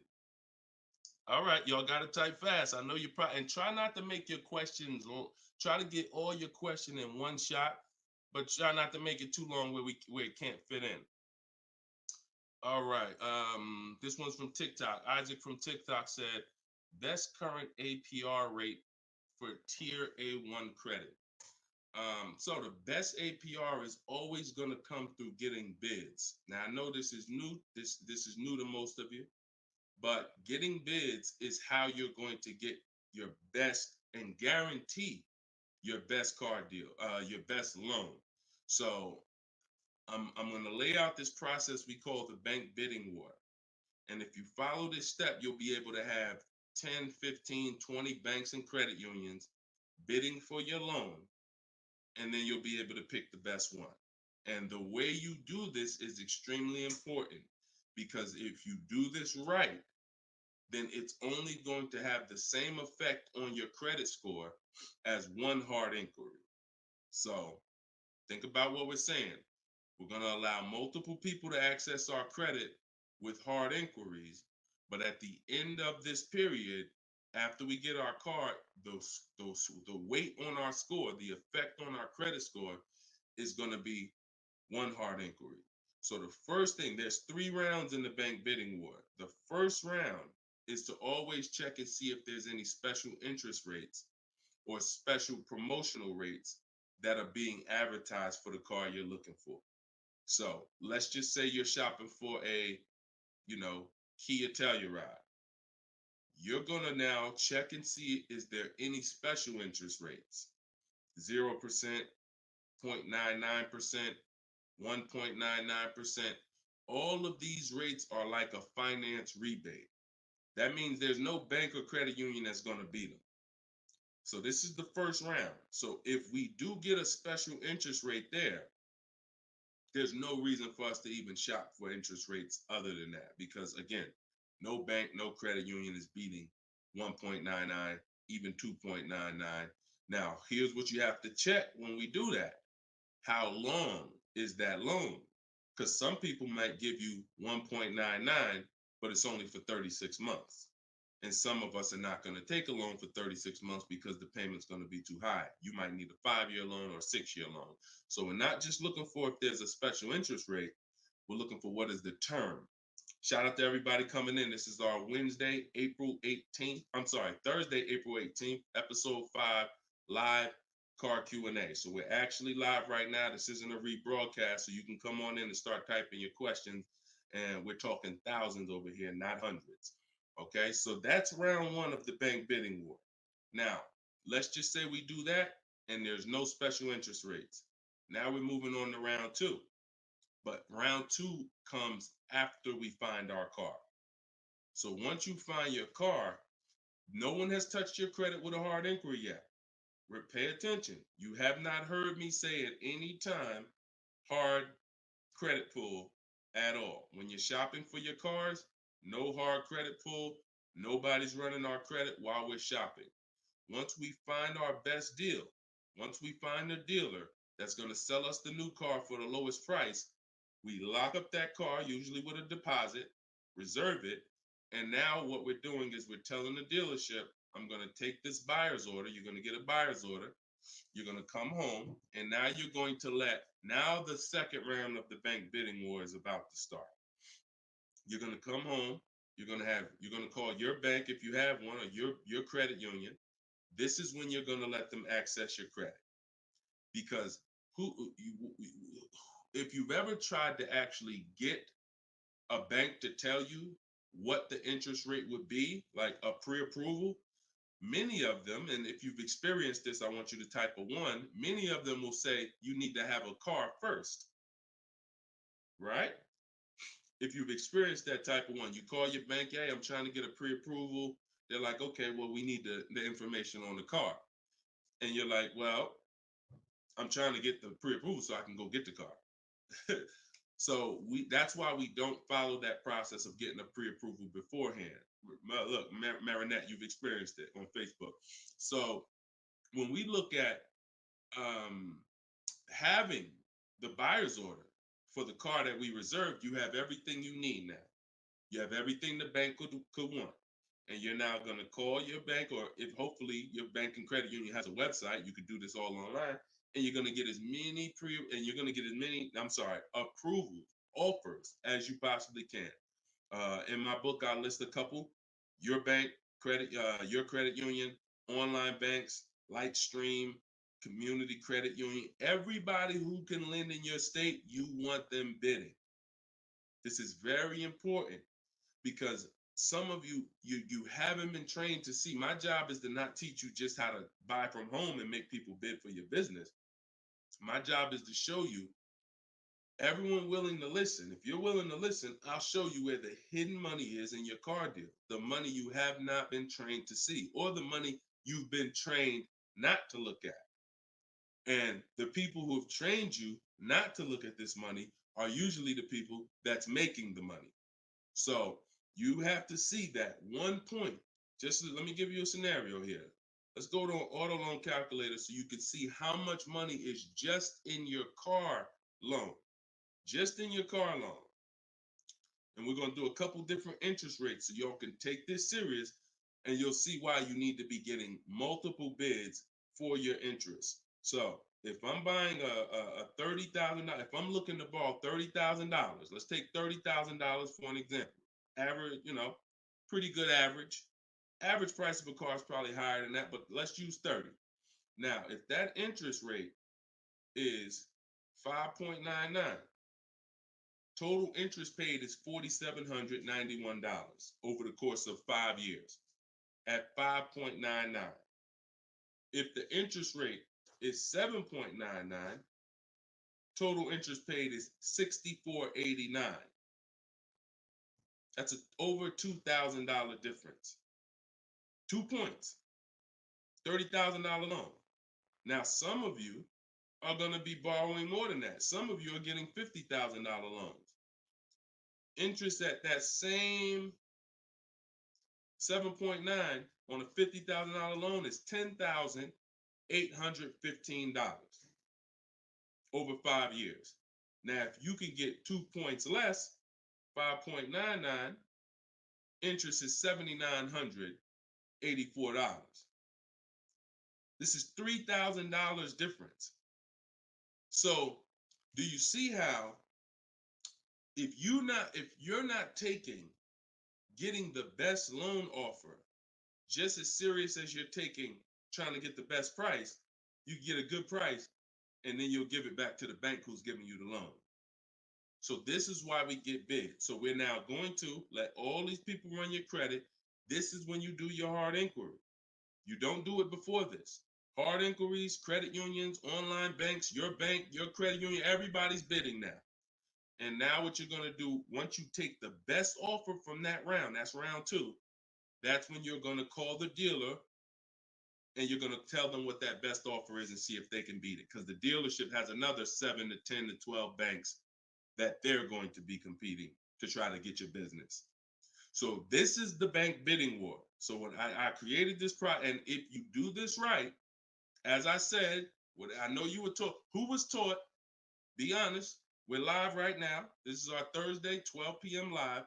Who was taught, don't let people run your credit. When you have multiple inquiries, it lowers your credit score. Who was taught that? Type me if you were taught that. Don't let these banks, don't let people run your credit. You can't have all these people doing hard inquiries or they're going, it's going to jack your credit score up. All right, look, that right was taught. Okay. Look, Lisa, I see you. Hold on. Let me go to Instagram so I can see our Instagram comments over here. I always got to go to Instagram Live. Okay, Diana from Facebook. I see you. Hold on. Let's get Instagram in the building. Give me a second. All right.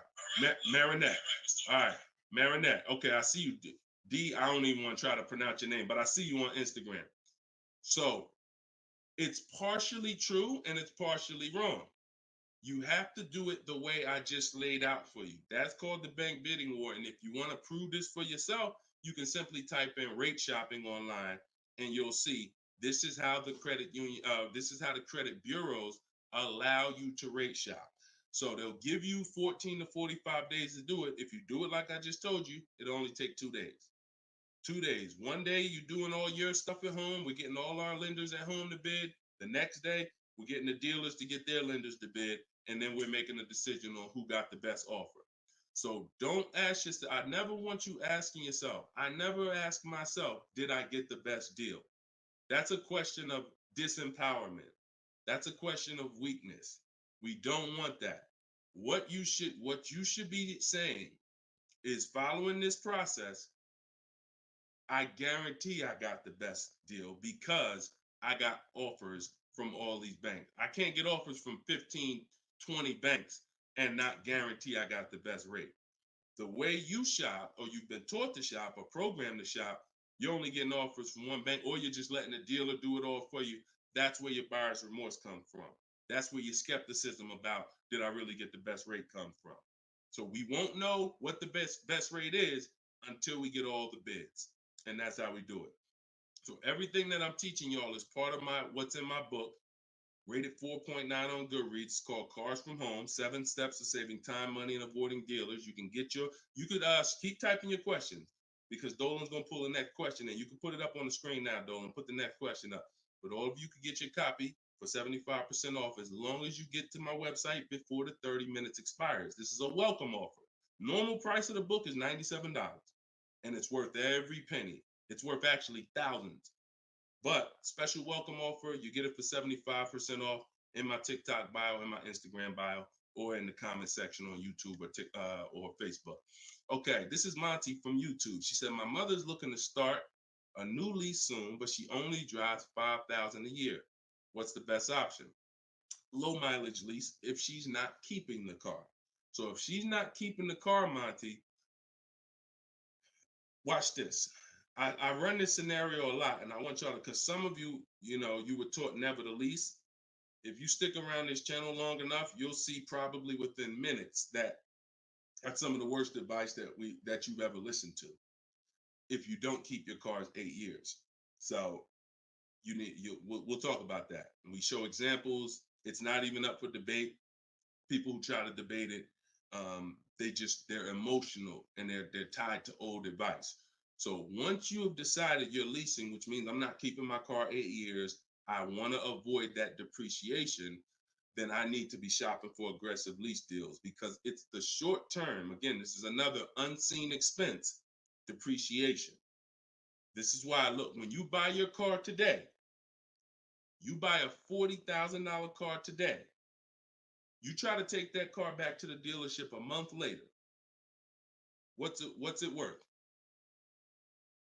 You try to take, you buy a car today for $40,000. You try to take that car back to the dealer a month later. Is it worth $40,000? Right? No. A month.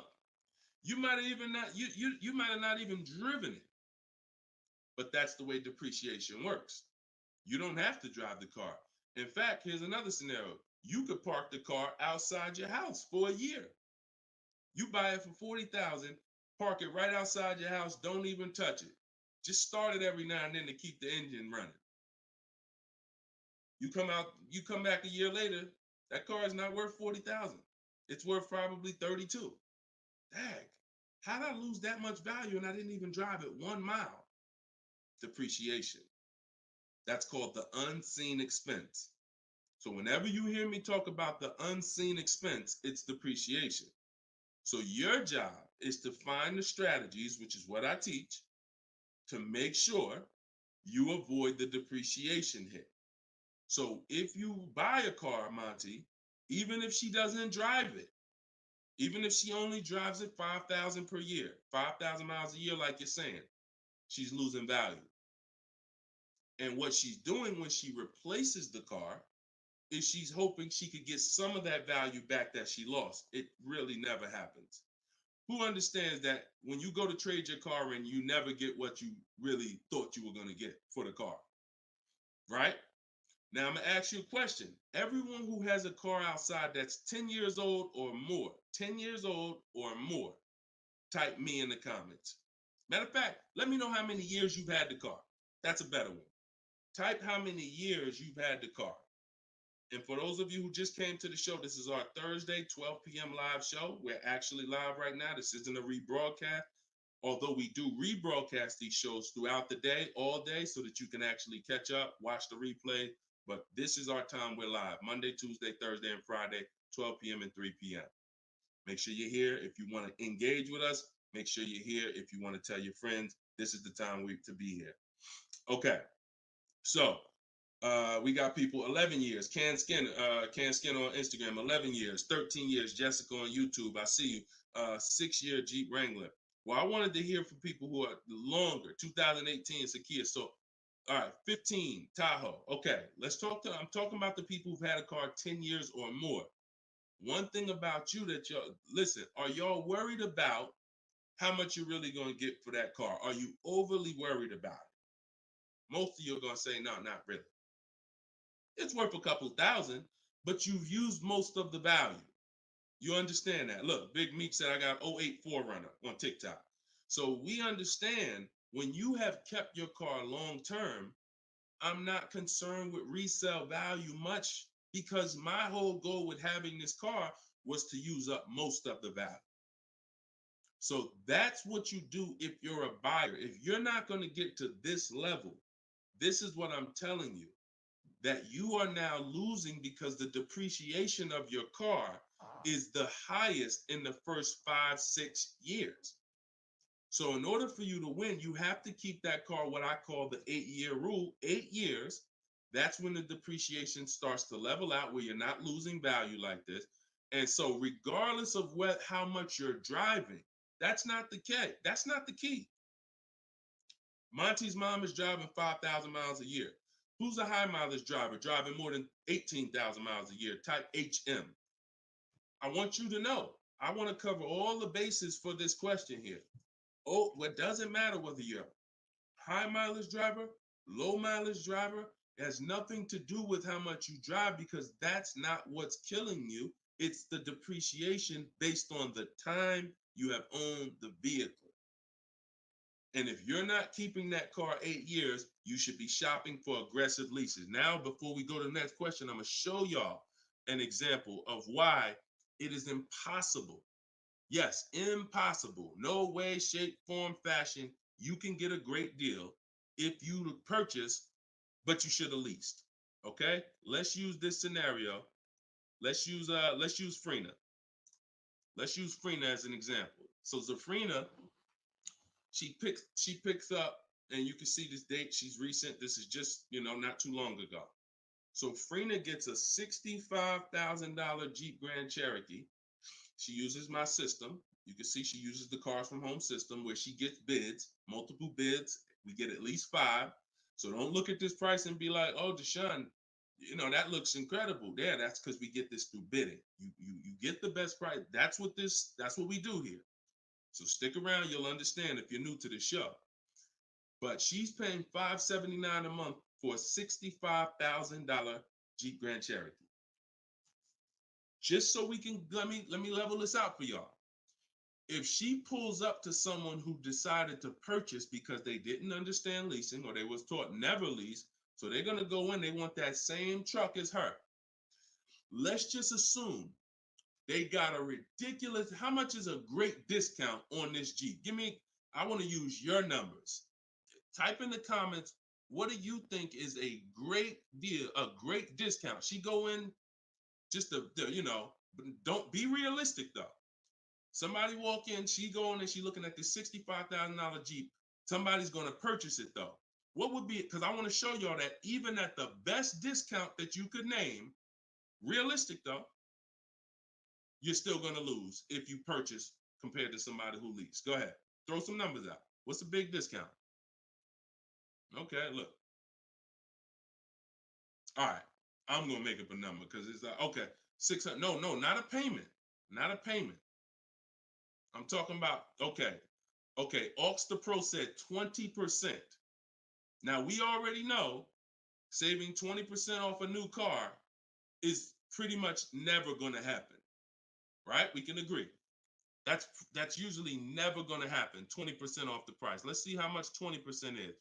So 10% would be $6,500. 20% would be $13,000. So let's say they knock $13,000, an impossible discount. Somehow we do something never been done before. They end up getting this car for $53,000. $53,000. Every $5,000 on a loan is how much per month, y'all? Some of you know, some of you seen my videos, some of you been on the show before. Every $5,000 on a loan is about how much per month? $100. Exactly. So let's do this math now. Continuing to drive this point home that there is no way for you to get a great deal when you purchase, but you should have leased. So the same person who just got this unbelievable, never going to happen discount of 20% off a brand new car, $53,000, what's their car payment? $53,000. Car payment's about $1,050 a month. $1,050 a month for 5 years. Let's just say they take another year on the loan. They say instead of a 5-year loan, let's take a 6-year loan. $900 a month for 6 years. Freena's paying $579. Is that sinking in? Type $ if that's sinking in. that, whoa, you telling me, Deshone, the same price that this person just got, and she got a ridiculous lease on it, she's paying $579 a month, even if a person got an never gonna happen discount. I literally just took what my man here on Instagram threw out, and he knew he was throwing out something crazy by saying 20%. Even with the 20%, payments $500 a month more than Freener got leasing it. Now let's do one more scenario here. One more. See, all of this is what I'm teaching. This is in my book. This is why the book is 4.9. Goodreads.com. Thank you to everybody who's reviewed the book, Cars from Home, 7 Steps to Saving Time, Money, and Avoiding Dealerships. One more scenario. Let's throw a used car in here. So we already looked at Freener's deal, brand new, great lease. Second, brand new, never gonna happen discount. Now let's throw a used one in there. Let's say somebody says, you know what? I'm looking for a hold on, I want to put that back up, Dolan. Let's keep that up because we're talking about this scenario. So please put Freener's deal back up on the screen, Dolan. Matter of fact, here, I got it right in front of me. All right. So we got third scenario here. Somebody now is saying, all right, I'm gonna find that truck used though. So instead of 65, good price on a used one. Let's say we find one that's like 40% off, 3 years old. Again, I'm using extremes to show y'all. So some of you are like, Deshone, if you're using extremes and it's this different, dang, I've been overpaying by not understanding leasing. Yep. I wish I had Dave Ramsey here. I wish we could get Dave Ramsey on the show. You know, I wish he was in the audience. I wish him, because unfortunately, look, shout out to Dave. I know he has the right heart, the right intentions, but he has the wrong information. He's what I call confidently incorrect. That means dangerous. You're dangerous. When you're confident and incorrect, you're dangerous to yourself and others. So now, used car, somebody gets this car, they knock 40% off the price, and they get one for like $40,000, $65,000 truck. I got one 3 years old. I paid $40 for it. Every $5,000 we just said is about $100 a month. 40 payments, $800. You take a 6-year loan, payments $725. On a used one, we're no longer even talking apples to apples with the vehicle. On a used one, $579 Freener's paying, $725 for a 6-year loan on a used one, 3 years old, 1 year on the warranty left. Then you're on your own. $1,000 a month to buy a brand new one. See, son, you getting mad yet? Are you getting mad yet at the people who taught you not to lease? Now, who should be? Because some of you, if you just tuned in, you might be thinking, oh, Deshone, so should I only lease? No. If you are not keeping your cars 8 years, then you should only lease. Because when you buy, if you keep the car long enough, you can win. Because you're going to pay double what Freener's paying if you buy a brand new one. You're going to pay more on a used one, but eventually you pay off the car, you keep it 8, 10, 12 years. The longer you keep it, you can catch up. You're still not going to, you get what I'm saying? Because Freener's always going to have a payment. If she keeps leasing, she's always going to have a payment. But if you keep buying your cars, trading them in 5 years, trading them in 6 years, trading them in 4 years, you are no way, shape, or form even close to this. You're thousands and thousands of dollars away. There's thousands of dollars more every year coming out of your bank account than someone who understands leasing. Yeah. Tell your parents, tell your cousins, tell your brothers, tell your spouse. This is what I've been ranting about for years, trying to get you to understand. That's why I say there's no way to get a great deal if you don't understand. If your deal's on the wrong foundation, no way to get a great deal. It's impossible, no matter how much you save on the car. Okay? So yeah, we go deep on that today. Good. I'm happy we got a chance to go deep. All right. I see a lot of people typing $signs. You understand. All right, Dolan, shoot the next question up. Skinner, I see you on YouTube, man. It's real.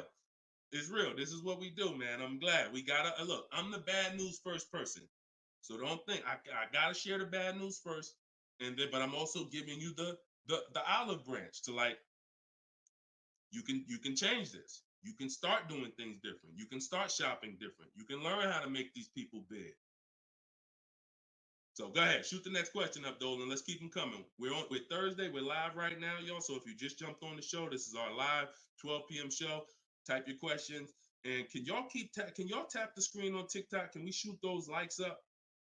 Can we? If you're gonna spend time with us and you're getting value out of what we're doing, I need everybody who's getting value hit the like button and start tapping the screen if you're on TikTok just to show that. Run those likes up. All right, I see it. See y'all lighting it up already. All right, Facebook, James. I'm an old school guy that was told not to let anyone run my credit. I'm not even sure how to download your book. Maybe you could walk us old timers through the process of downloading it. Unfortunately, I teach an online system. I'll be the first one to tell you my system's online. My system's right here in front of a computer. I've worked personally with probably 1,600 people personally in my coaching program since 2021. They got to know how to use a computer. I've had older people who get their children, who get their grandchildren come because and sorry y'all, my eyes are watering. I got a little something trying to jump on me, but we good. But I would be lying to you if I told you this isn't based on because we use copy and paste systems. You're sending emails, so that's one thing I can say. I wish I could, tell you otherwise. But if you want to use what I teach, I mean, now I've had people who get their grandchildren or get their children because my system to get great deals only takes 90 minutes.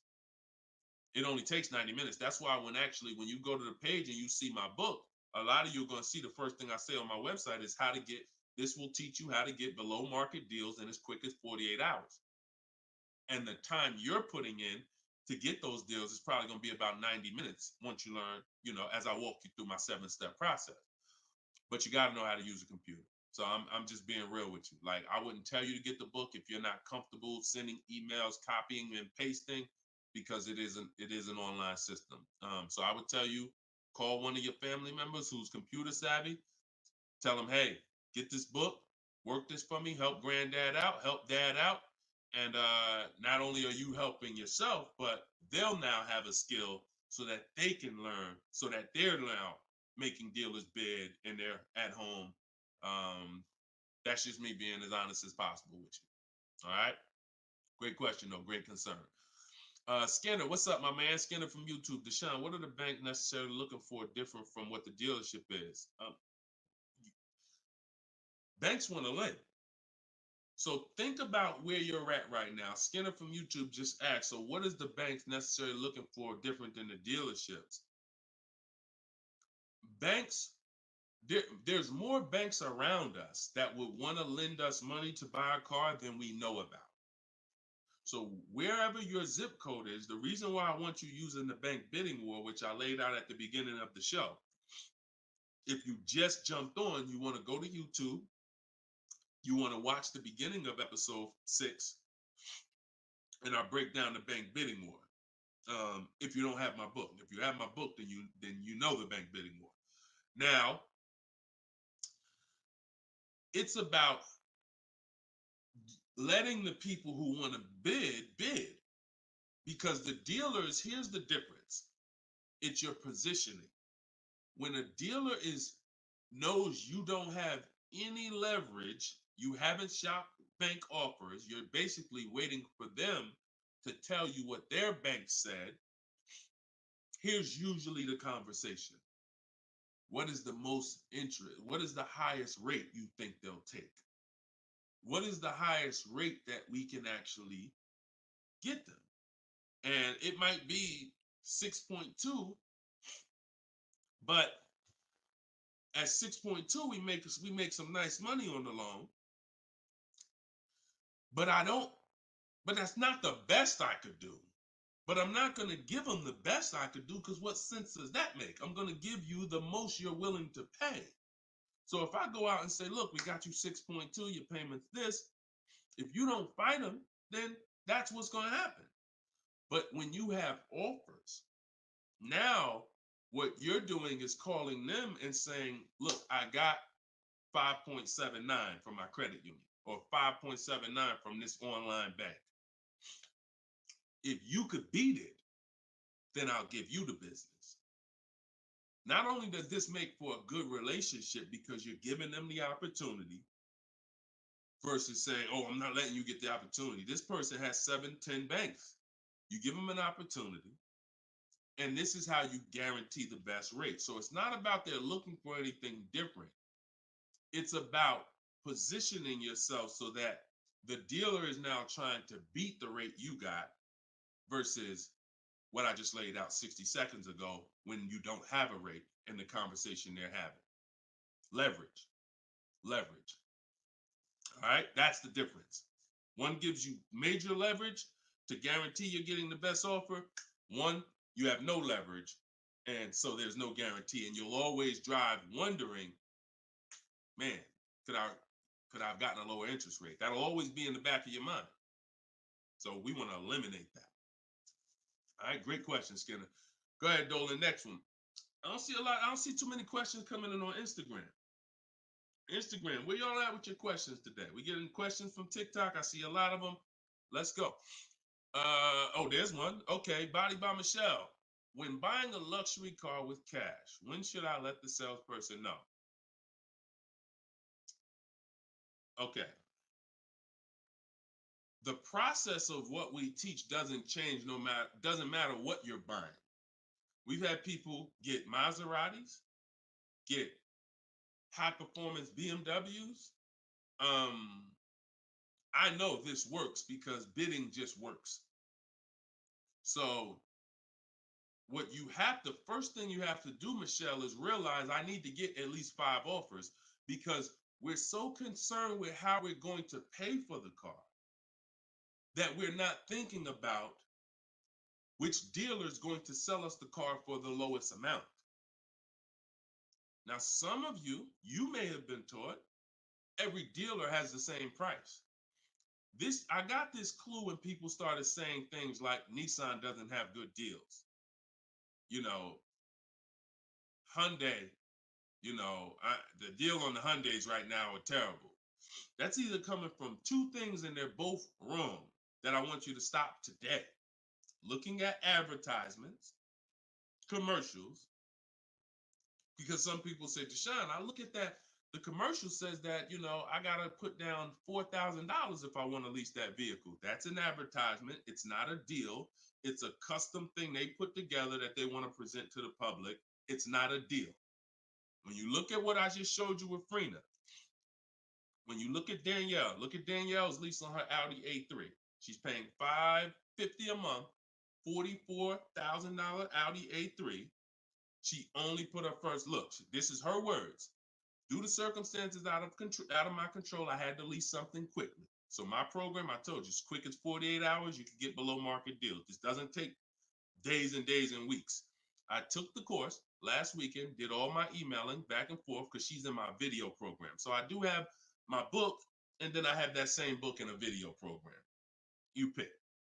Now, finalized the deal on Sunday, was finally able to pick it up. This is the details. $550 a month, first payment down. Included maintenance, gap insurance, all fees, taxes, registration, 12,000 miles per year. MSRP was $44,000. If we saw a commercial, or if we went on Audi's website right now, that is not what they're advertising for that car's lease.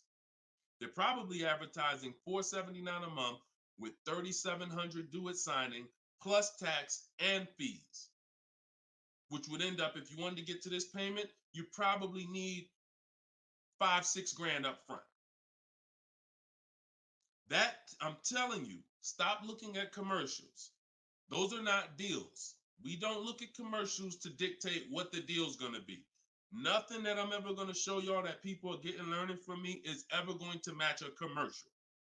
Second thing that people might be looking at when it comes to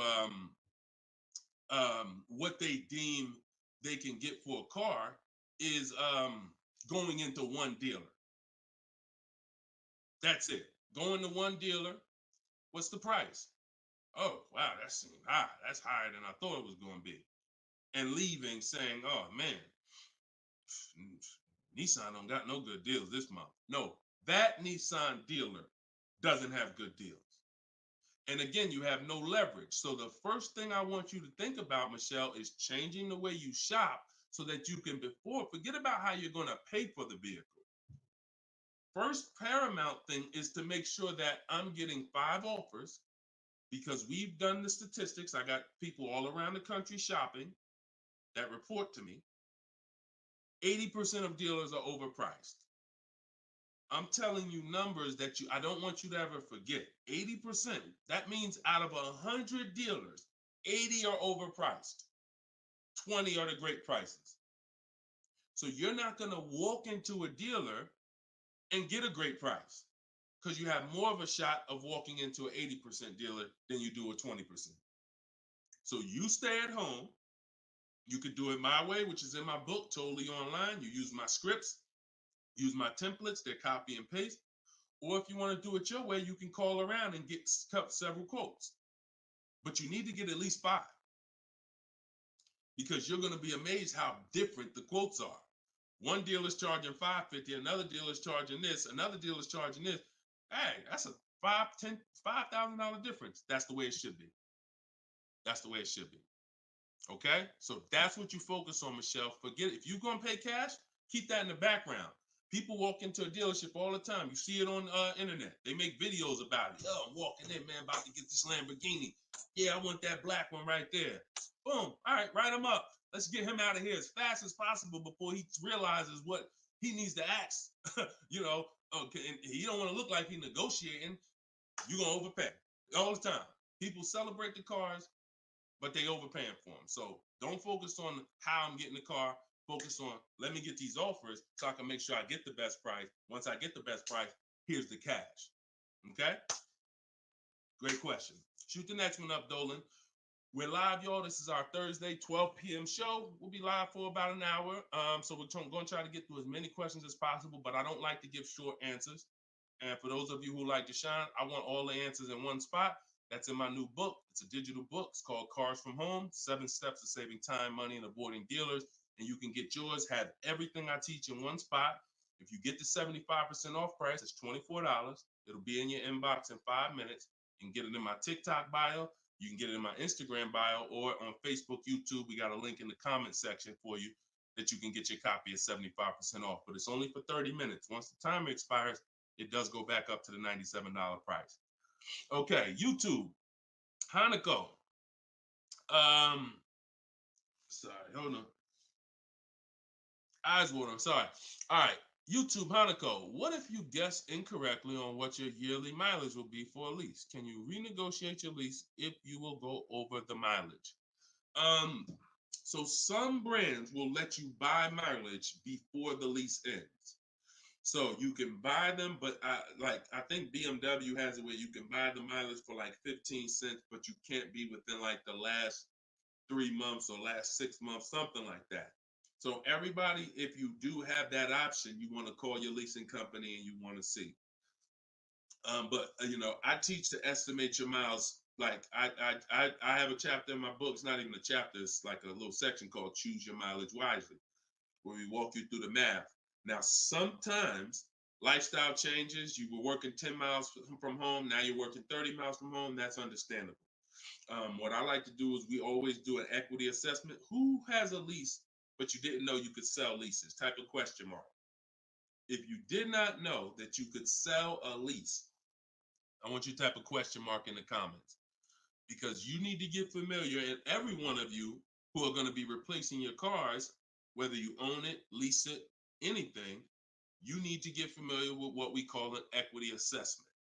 Yep, I see a lot of you. So a ton of you have leased cars and you didn't know that you can sell leases. So imagine how much that's cost you so far.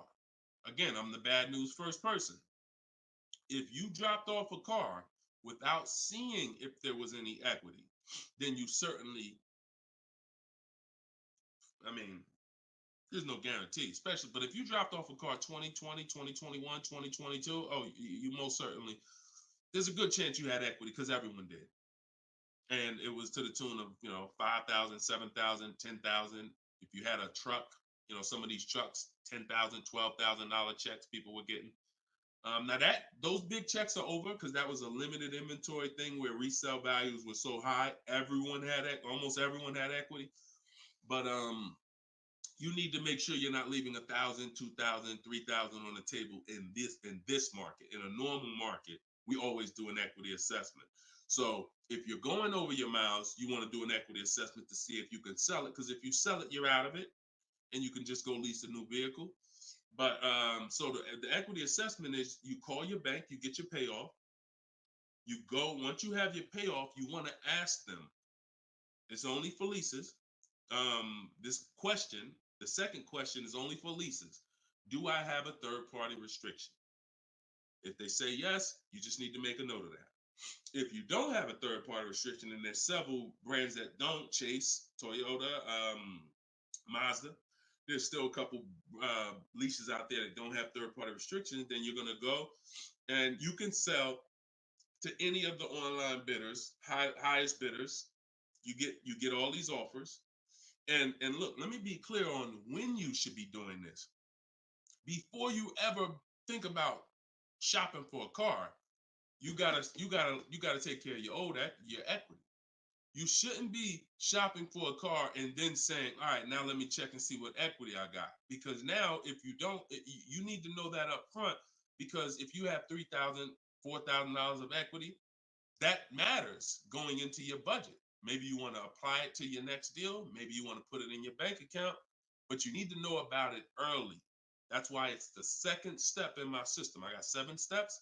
Equity assessment is the second step. As soon as you think about getting a new car, your first question should be buy or lease. Should I buy or lease? That means, am I keeping the car 8 years or not? And then the second thing is equity assessment, because that's going to tell you your positioning with your current car. So once you get your payoff, you go to the Carvana, CarMax, Driveway, and you look, you do what you want. I would not suggest you be lazy in this. This takes 20, 25 minutes, and this is your money. So you go to those websites, CarMax, Carvana, Driveway, Kelly's Blue Book Instant Cash Offer, hold on, AutoNation Sell My Car, and Car Google Sell My Car. 6 offers. 6 cash offers, and that's going to tell you your equity position. That's once you know that, because some of you are going to do that and find out you got negative equity. Now you have to plan accordingly. Some of you are going to do that and find out you got 4,000 of equity. Now you got to plan accordingly. Some of you in leases are going to do that and find out you have no equity, in which case, okay, I just need to wait until my lease is up. I can't get out early. But so the equity assessment tells you how you can move to the next step. Okay? So that's what you focus on. That's what you focus on at this particular step. Okay? Go ahead, shoot the next question up, Dolan. All right, we're getting a lot more. I'm gonna try to get through. I'm gonna try to go faster, but go ahead, shoot the next one up, Dolan. This one's Instagram.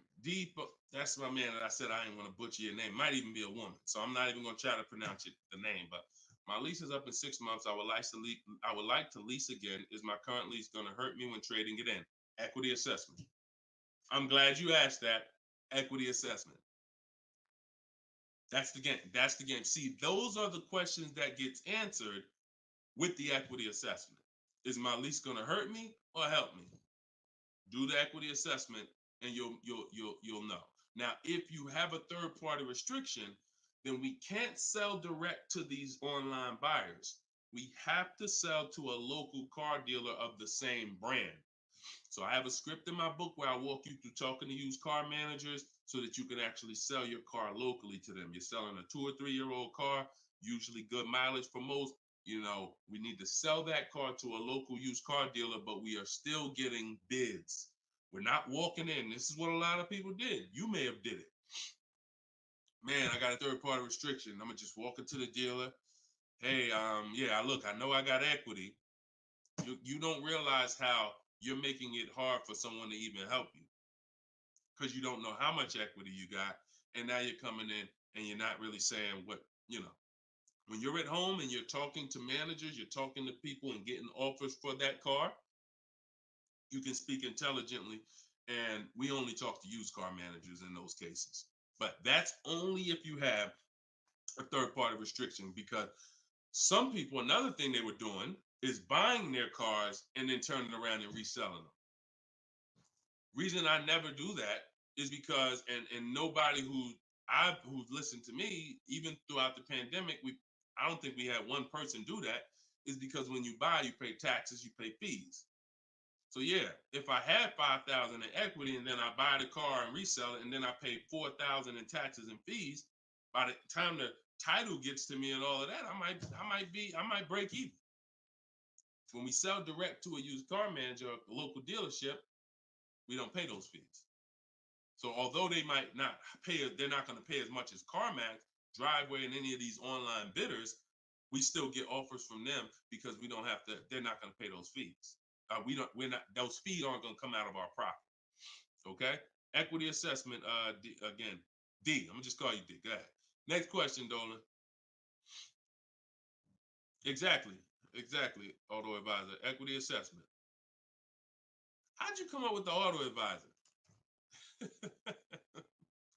That's so funny. I'm just not used to seeing, I'm not used to seeing anything that says the auto advisor unless it's there's a lot of Deshone the Auto Advisor accounts going around inboxing people to buy crypto. I don't do anything but car education. So if it ain't about Cars from Home, my book, if it ain't about Cars from Home, my video library, it ain't about my coaching program, then it is not me. Stephanie from TikTok. So you can ask any lender, even if they don't work with them directly at the dealership? Absolutely. These people lend money. They don't care about selling you a car. People that lend money want to give you a loan. Good question. Absolutely. Go ahead. Shoot the next one up, Dola. All right. Everybody getting value out of the show so far? Type dollar signs. Let me see the dollar signs. If you're enjoying and you're getting value out of this show, by the way, for those of you who just came, this is live. This is our Thursday live show. We rebroadcast these shows throughout the day, so that everyone can rewatch them. So you might see a rebroadcast, but Monday, Tuesday, Thursday, and Friday, 12 p.m. and 3 p.m. is when we're actually live. So when your coworkers, your family is talking about car shop, you want them here 12 p.m., 3 p.m. We're actually live Monday, Tuesday, Thursday, and Friday, Eastern time. All right. This one's from Instagram. How do you get a great lease deal? Bids. It's the only way. Because all right, so I'm gonna give you an example of how not getting bids will actually deceive you, and you could possibly think you got a great lease deal. So this is Charles. He got a Palisade. Palisade is probably one of the top 5. Definitely throughout the pandemic, it was probably top 5 most popular, SUVs. People were overpaying, and I don't want to, I don't, you might have one. And unfortunately, a lot of people overpaid for these, and they're still overpaying for them. So he reached out to 3,500 dealers. Now he used my system. So this probably took him about 25 minutes. I have something in my book. My strategy is called the 25 to 5. What that is we're connecting with 25 dealers online. And our goal is to get 5 offers. Because if you want to show earlier, I told you 80% of dealers are overpriced. So we're going to get 5 offers, and they're going to be about $150 to $200 apart minimum. Your best offer when you get bids is going to be about $150 per month to $200 a month cheaper. Now, if you're purchasing, hold on.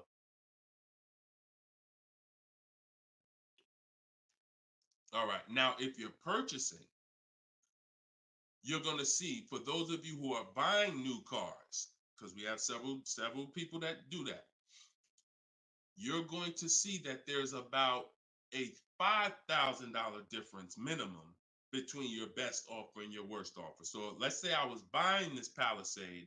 When I get my bids, my best offer to my worst offer is going to be close to $5,000 difference. That's when you know you're doing it right. because we get below market car deals. Some people get market value car deals. Some people pay above market value car deals. Depends on the skills they have. So he got bids. He did this, used my system. Took him probably 30 minutes to reach out to 35 dealers, maybe 25 minutes, and he got 10 quotes. Offers range from 1.23 to 1.66. Now, that's what that's what I'm telling you. The 1.26 lease that he ended up getting a 1.23 because we always send a counter offer. I have a calculator in my book where you put it in. We must send a calculator. We must send a calculator. We must send a counter offer. So he ended up closing the deal at 1.23, all online. Never spoke to the dealer until he was ready to lock up the deal. But see the difference, 1.23 to 1.66. That means he's looking at offers. His best offer was $597 on a $48,000 Hyundai Palisade. His worst offer at 1.66, that same 1.66 divided into 48,500. Hold on. 1.66 times 48,500 would be about 700, 900, call it $800. So he's getting offers. That's when you know you've done it right. So to answer your question, Tobo, how do you get great lease deals? Bids. It's the only way. It's the only way. So his best offer is $597. The worst offer he saw out of all of them, he got 10 of them, was $800. Same vehicle. 80% of dealers are overpriced. Okay? Must get bids if you want to get deals like this. Only way. All right? Shoot the next one up. Now, look, hold on real quick. I want to say one more quick thing. Until you get bids and you have enough bids, you might think you got the best deal, but you just don't know what the best deal is. See, you're going off your gut. If you're going off your gut, look at Kimberly. Kimberly saved $20,000 on her Maserati. It's a $91,000 vehicle. She posted, the one she ended up getting was 91 because a dealer near her ended up beating this offer she had, but it was an $86,961 Maserati. They offered it to her for $66,261. So they're taking 20 grand off. But she had offers that were 10 grand off. She had offers that was 12 grand and 8 grand. And if she would have tried to assume, well, damn, 8,000, that feels good. I mean, shoot, brand new Maserati, taking 8,000 off. That gotta be a deal. See how much money she would have left on the table? See how much money she would have left on the table? So we cannot assume. We get multiple offers. We look at the lowest one. That's how we guarantee. All right? Go ahead. Shoot the next one up, Dolan. Great questions today. Great questions. Let's go. All right. We got Emo on YouTube. I test drove an MD. I'm test driving an MDX soon. Okay. I test drove an MDX as soon as we finished. They tried to get me to run my credit. I told them I'm shopping dealerships, didn't like it, so the manager came in the office and tried it. No again. 100%. You look, y'all. If you don't have a plan, you're under someone else's plan. You follow me? I'm gonna say that again. If you got a light bulb emoji, type a light bulb emoji, type a gem emoji. Remember this. If anytime you don't have a plan, you will be subject to someone who has a plan. And there's nobody that has a plan like car salespeople. We know what we're doing. We are not trained in much. We're not trained in finance like we should be. We're not trained in buying versus leasing like we should be. We're not trained in resale values like we should be. We're not trained in insurance products like we should be. There's more insurances to consider with a car than there is a house. Kid you not. Extended warranty, that's an insurance policy. You might use it, you might not. Tire and wheel, that's an insurance policy. Gap insurance. You have auto insurance. There's multiple insurances that you need to consider in this business, when you're buying a car, when you're leasing a car. We're not trained in none of that like we should be. But what we are trained in is how to make sure we have enough information to sell you what we want to sell you. And so if you don't have, and the least, the people with the least integrity, they are certainly going to try to pin you down with the credit check. Can't give you a credit. I can't give you a quote without your credit. Come in. I need you to be here. When can you come? First question they ask, y'all, right? Who's getting phone calls from dealers right now? Raise your hand and type me if you're getting phone calls from dealers right now for any reason. Bring your car in early. Hey, your lease is almost up. Hey, I saw that we can get you in a new car. We can keep your payment the same. Look, nobody's business. If you're getting phone calls from dealers right now, type me in the comment. Look, Skinner said they blowing me up. So understand the reason why they're doing that is because they want to pin you down. It's just come on in. When can you come in? When I can come in, I get you to talk. Numbers in here, it means you're pinned down. You cannot do this. You're losing all your leverage. So that's why I'm telling you, you're going to shop with a plan if you're following what I'm telling you, if you're following what I teach. Some of you have my book already. Shout out to those who have my book. We're rated 4.9 on Goodreads.com. Appreciate everybody who's reviewed the book. You can get yours for 75% off. It's normally $97, but in my TikTok bio, 30 minutes only, you can get it for 75% off. Instagram bio is $24 if you get the deal in the comment section. But you must have a plan because they have a plan and you don't know who you're dealing with. So that's all I can tell you. But I'm glad you stuck to the guns. Even under the pressure, you didn't let them run your credit. You stuck to the guns. Way to go. All right, go ahead, Dolan. This one's from TikTok. Better to buy used or new? Planning to keep longer than 8 years. Thank you for all that information. Letting me know you understand the 8-year rule. I appreciate you. That's a matter of, okay, so if I'm buying to keep more than 8 years, right? Only question between new or used is a question of budget. Can you get everything you want and need in a new car for your budget? Once you get all your bids, can you get all those bids? Is the best bid that's going to win your business on a new car in your budget comfortably, then get a new car. But now some of you can't afford a new car that covers all your needs. Needs are the most important thing you need to think about. You need to know the difference between wants and needs. Needs is, I got 3 children, I need a third row. Need is, I drive on the highway a lot. I need a car that has good acceleration. That's needs. Needs are things where if you don't get them, you're not going to like the car, you're going to trade it in because it's not doing the basic things you need it to do. That's needs. Wants is, I like to have the sunroof. I don't need it though. But if I can get it in my budget, I'll take it. I like to have this. I like to have that. These are wants. You got to know the difference. Unless your budget can buy everything. But if you can't get everything you want and need in a new car for your budget, then we go used.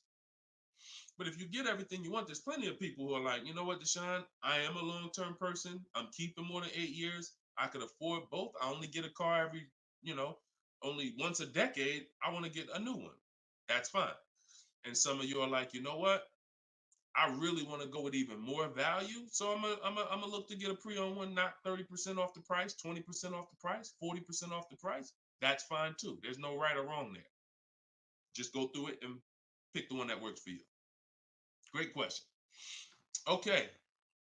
And now I have while you putting the next question up, Dolan, my process for shopping for new cars and leases is totally different than the process we teach on shopping for used cars. It's entirely different. One is called the 25 to 5, where we're reaching out to 25 dealers online, connecting with them, looking to get 5 offers. The other one is the multiple marketplace strategy, where we're on all the online marketplaces where used cars are, and we're narrowing down. We're looking at the used car market, the low prices. We're turning on alerts on our phone so we get notified whenever there's a new car that pops up. Totally different process. Both are online, But with a used car, we cannot do 100% of our transaction online. Sometimes with new cars, we've had people who never left their house. They just went to test drive the car and everything was done online and the dealer delivered the car to them. That's fine because it's a new car. No one drove it. With a used car, we must test drive. So we can only do about 90% of our process with used cars online. 10% has to be in the dealer. Okay. Miss Dollface on Instagram. When is the best time of the month to purchase a car? There is no best time. And I'm going to tell you why. I know you pal. What's the time that you've been taught? I want to hear from you. Like, go to your keyboard right now. What is the time that you've been taught is best during the month to buy a car? And we got a bunch of people on here, a bunch of different people. Tell me the time that you've been taught is the best time to buy. And then I'm going to tell you why that's not the best time. Right? And I know what everybody's going to say. We all going to say the same thing because we were all taught. Well, now I can't say we because I was in the business. Exactly, HBD, end of the month. Cherie said November. Tothy on Instagram, end of the month. Look, Skinner, around the holidays. So your answer, Skinner, was about the same as Sharice. November, coming into the holidays. Now, I want you to picture any other business because what I'm trying to get you to see is that you are taught, programmed to shop for cars different than you shop for everything else in life. Everything else in life, because if you had a business where every single time at the end of the month, just dozens and dozens of people just came into your store because that's what the marketing did. Are you more, and let's really use some real terms here. Are you more desperate to sell something when the store is packed? Or are you more desperate to sell something when the store is empty? See, I want to tell you a story. If I could get you to continue to keep these stories in mind, it'll answer your questions. Now, obviously, everything's in my book. Some of you have my book and you understand all of this is laid out for you. But even as you're listening, I want you to grasp concepts that you're going to see. Are you more desperate to sell something when the place is exactly, Toothy, when the place is empty? Place is empty. If I got a store and I haven't opened up that register all day long, it's daggone 5 p.m. I haven't seen one customer. I'm desperate. But if the store is packed, man, I ain't thinking, what are we giving deals for? You know what I'm saying? What are we giving deals for? The place is packed. We're not desperate. So the marketing is great. The marketing makes you think, oh, end of the month, we're getting the best deals here. There's clowns up here. They got daggone balloons. They got the guy outside with the arms blowing. They got signs everywhere. This is what the place is a carnival. Why do we need to give away these cars? No. You don't want to be sitting next to somebody and Jim drives off with a car and Jim like, all right, man, have a good one, man. Yeah, you here too, man. We was here the same time. Great. Yeah, man, I'm going. And you sitting there and you going to say no to a deal. Salesman looking at you like, hey, look, do you want it or not? Because, we're real busy. It's people waiting in line. Do you let me know? So it's the pressure. It's the like. So I say that to say what you've been taught, the holidays, the end of the year, sounds good. But you're much more likely to get a deal when there's no one in the showroom. The 10th of the month, the 2nd of the month, place is dead. And I like to make sure you're positioned. So what I teach is something you need to have 2 dates in mind. 2 dates. Every time you're shopping for a car, I teach you need to know these 2 dates. The as soon as date and the no later than date. The as soon as date is the soonest you can buy a car. Soon as you can buy a car, as soon as date. You're not in the market until your as soon as date is today. Step 5 in my process, my 7-step process is in the market, getting offers. I can buy something today. That's my as soon as date. My no later than date is my deadline. Now you have to know these 2 because the time in between is your leverage. So let's just say my as soon as date is today. I can start looking at offers. But my no later than date, I got 2 months. 2 months. I need to have a car by this time, 2 months from now. That's my deadline. I got all that time in between to say no. I got all that time in between. Now, when I'm contacting dealers, when I'm looking at inventory, I can look at trends. I can see are the prices dropping. I can have alerts on my phone, getting access to the new inventory. This is our process. So some of you are like, Deshone, I need a car in a week. Well, you still have a as soon as date and a no later than date. 3 days, soon as date, no later than, doesn't matter. So you have to know these 2 dates because in between is your leverage, which is why I don't want you emergency shopping unless it's an emergency. Okay? I don't want you emergency shopping. Don't get into the habit, don't stay in the habit of emergency shopping. Oh, I'm going to put it off to the last minute. And then, oh, I got to go into the dealership. Oh, I need a car this week. All of that is working against you. Now, if you can still get, in fact, when you go to my website for my book, you'll see it says below market deals in as quick as 48 hours. But the more time you have, the more time you have to say no. Programs change every month. You see deals change, lease programs change, rebates change. And so when you have inventory changes, so if you're looking for a black or blue car, all these dealers don't have one right now, but they got one coming next month. You can, that's fair game for you because you have time. So these are all the benefits of getting in the market 3 months early and learning how to look at the deals. If there's a great deal now, we jump on it. If there's not, okay, I'll look next month. And that's what I did when I got my mother's lease on her Mazda CX-5. October, I was looking at the deals. I didn't like them. Got all my offers. I said I didn't like them. Now, the great thing is I made contact with all these dealers. So they know. Now I'm following up next month. Hey, just checking in. How's the deals looking for this month? November, didn't like them. 3rd month, December, got the deal I liked. Wrapped it up. So don't always think time is an asset. Time is an asset. Now, if it's an emergency, that's fine. We got to get a below market deal. We only got a week to do it. That's fine. You better have a strategy. But if you have the luxury of time, we use that to our advantage. So I wouldn't say there's a best time of the month to purchase a car. But if you're in the market and you're positioned, here's another thing you're positioned for. Every now and then we come into the dealership. When I was at Mercedes, when I was with General Motors, it happens all the time throughout the year. It could happen on the 10th of the month. It could happen on the 12th of the month. It could happen on the 8th. We don't know when this is going to happen, but this is the conversation I'm about to give you a behind the scenes look of exactly what happens and why I want you to be positioned.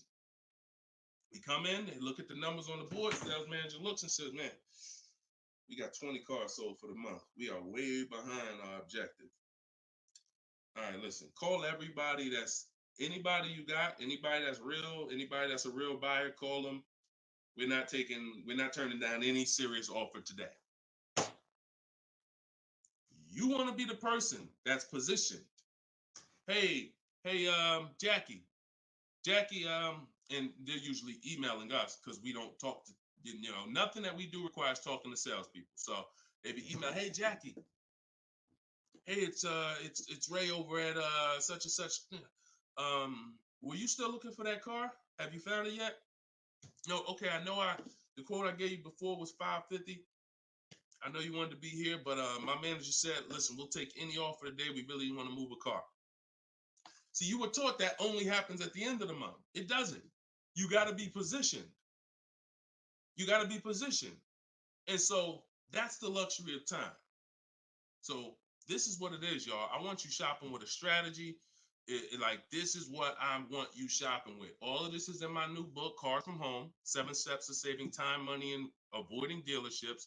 Learning the science of making dealers and banks bid for your business while you sit at home, getting below market car deals in under 90 minutes. And you can get your copy for 75% off in my TikTok bio, in my Instagram bio, or you can click in the comment section on YouTube and Facebook. We got a comment pinned for you guys. Or if you're watching us on TV, you can scan that QR code with your phone.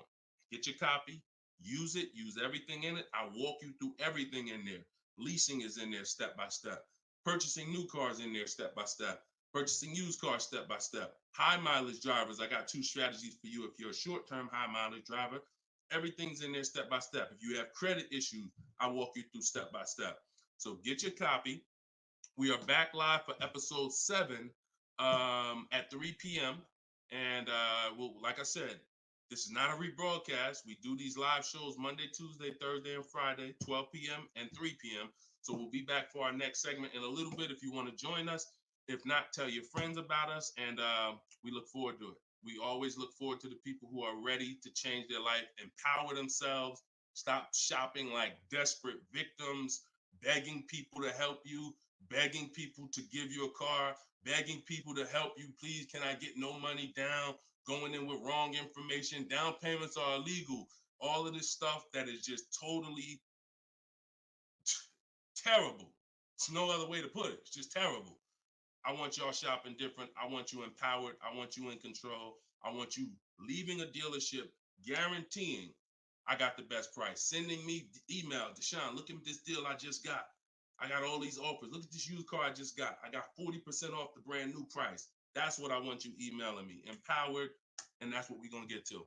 God bless y'all. I'll see y'all on the next segment. Shout out to everybody that joined.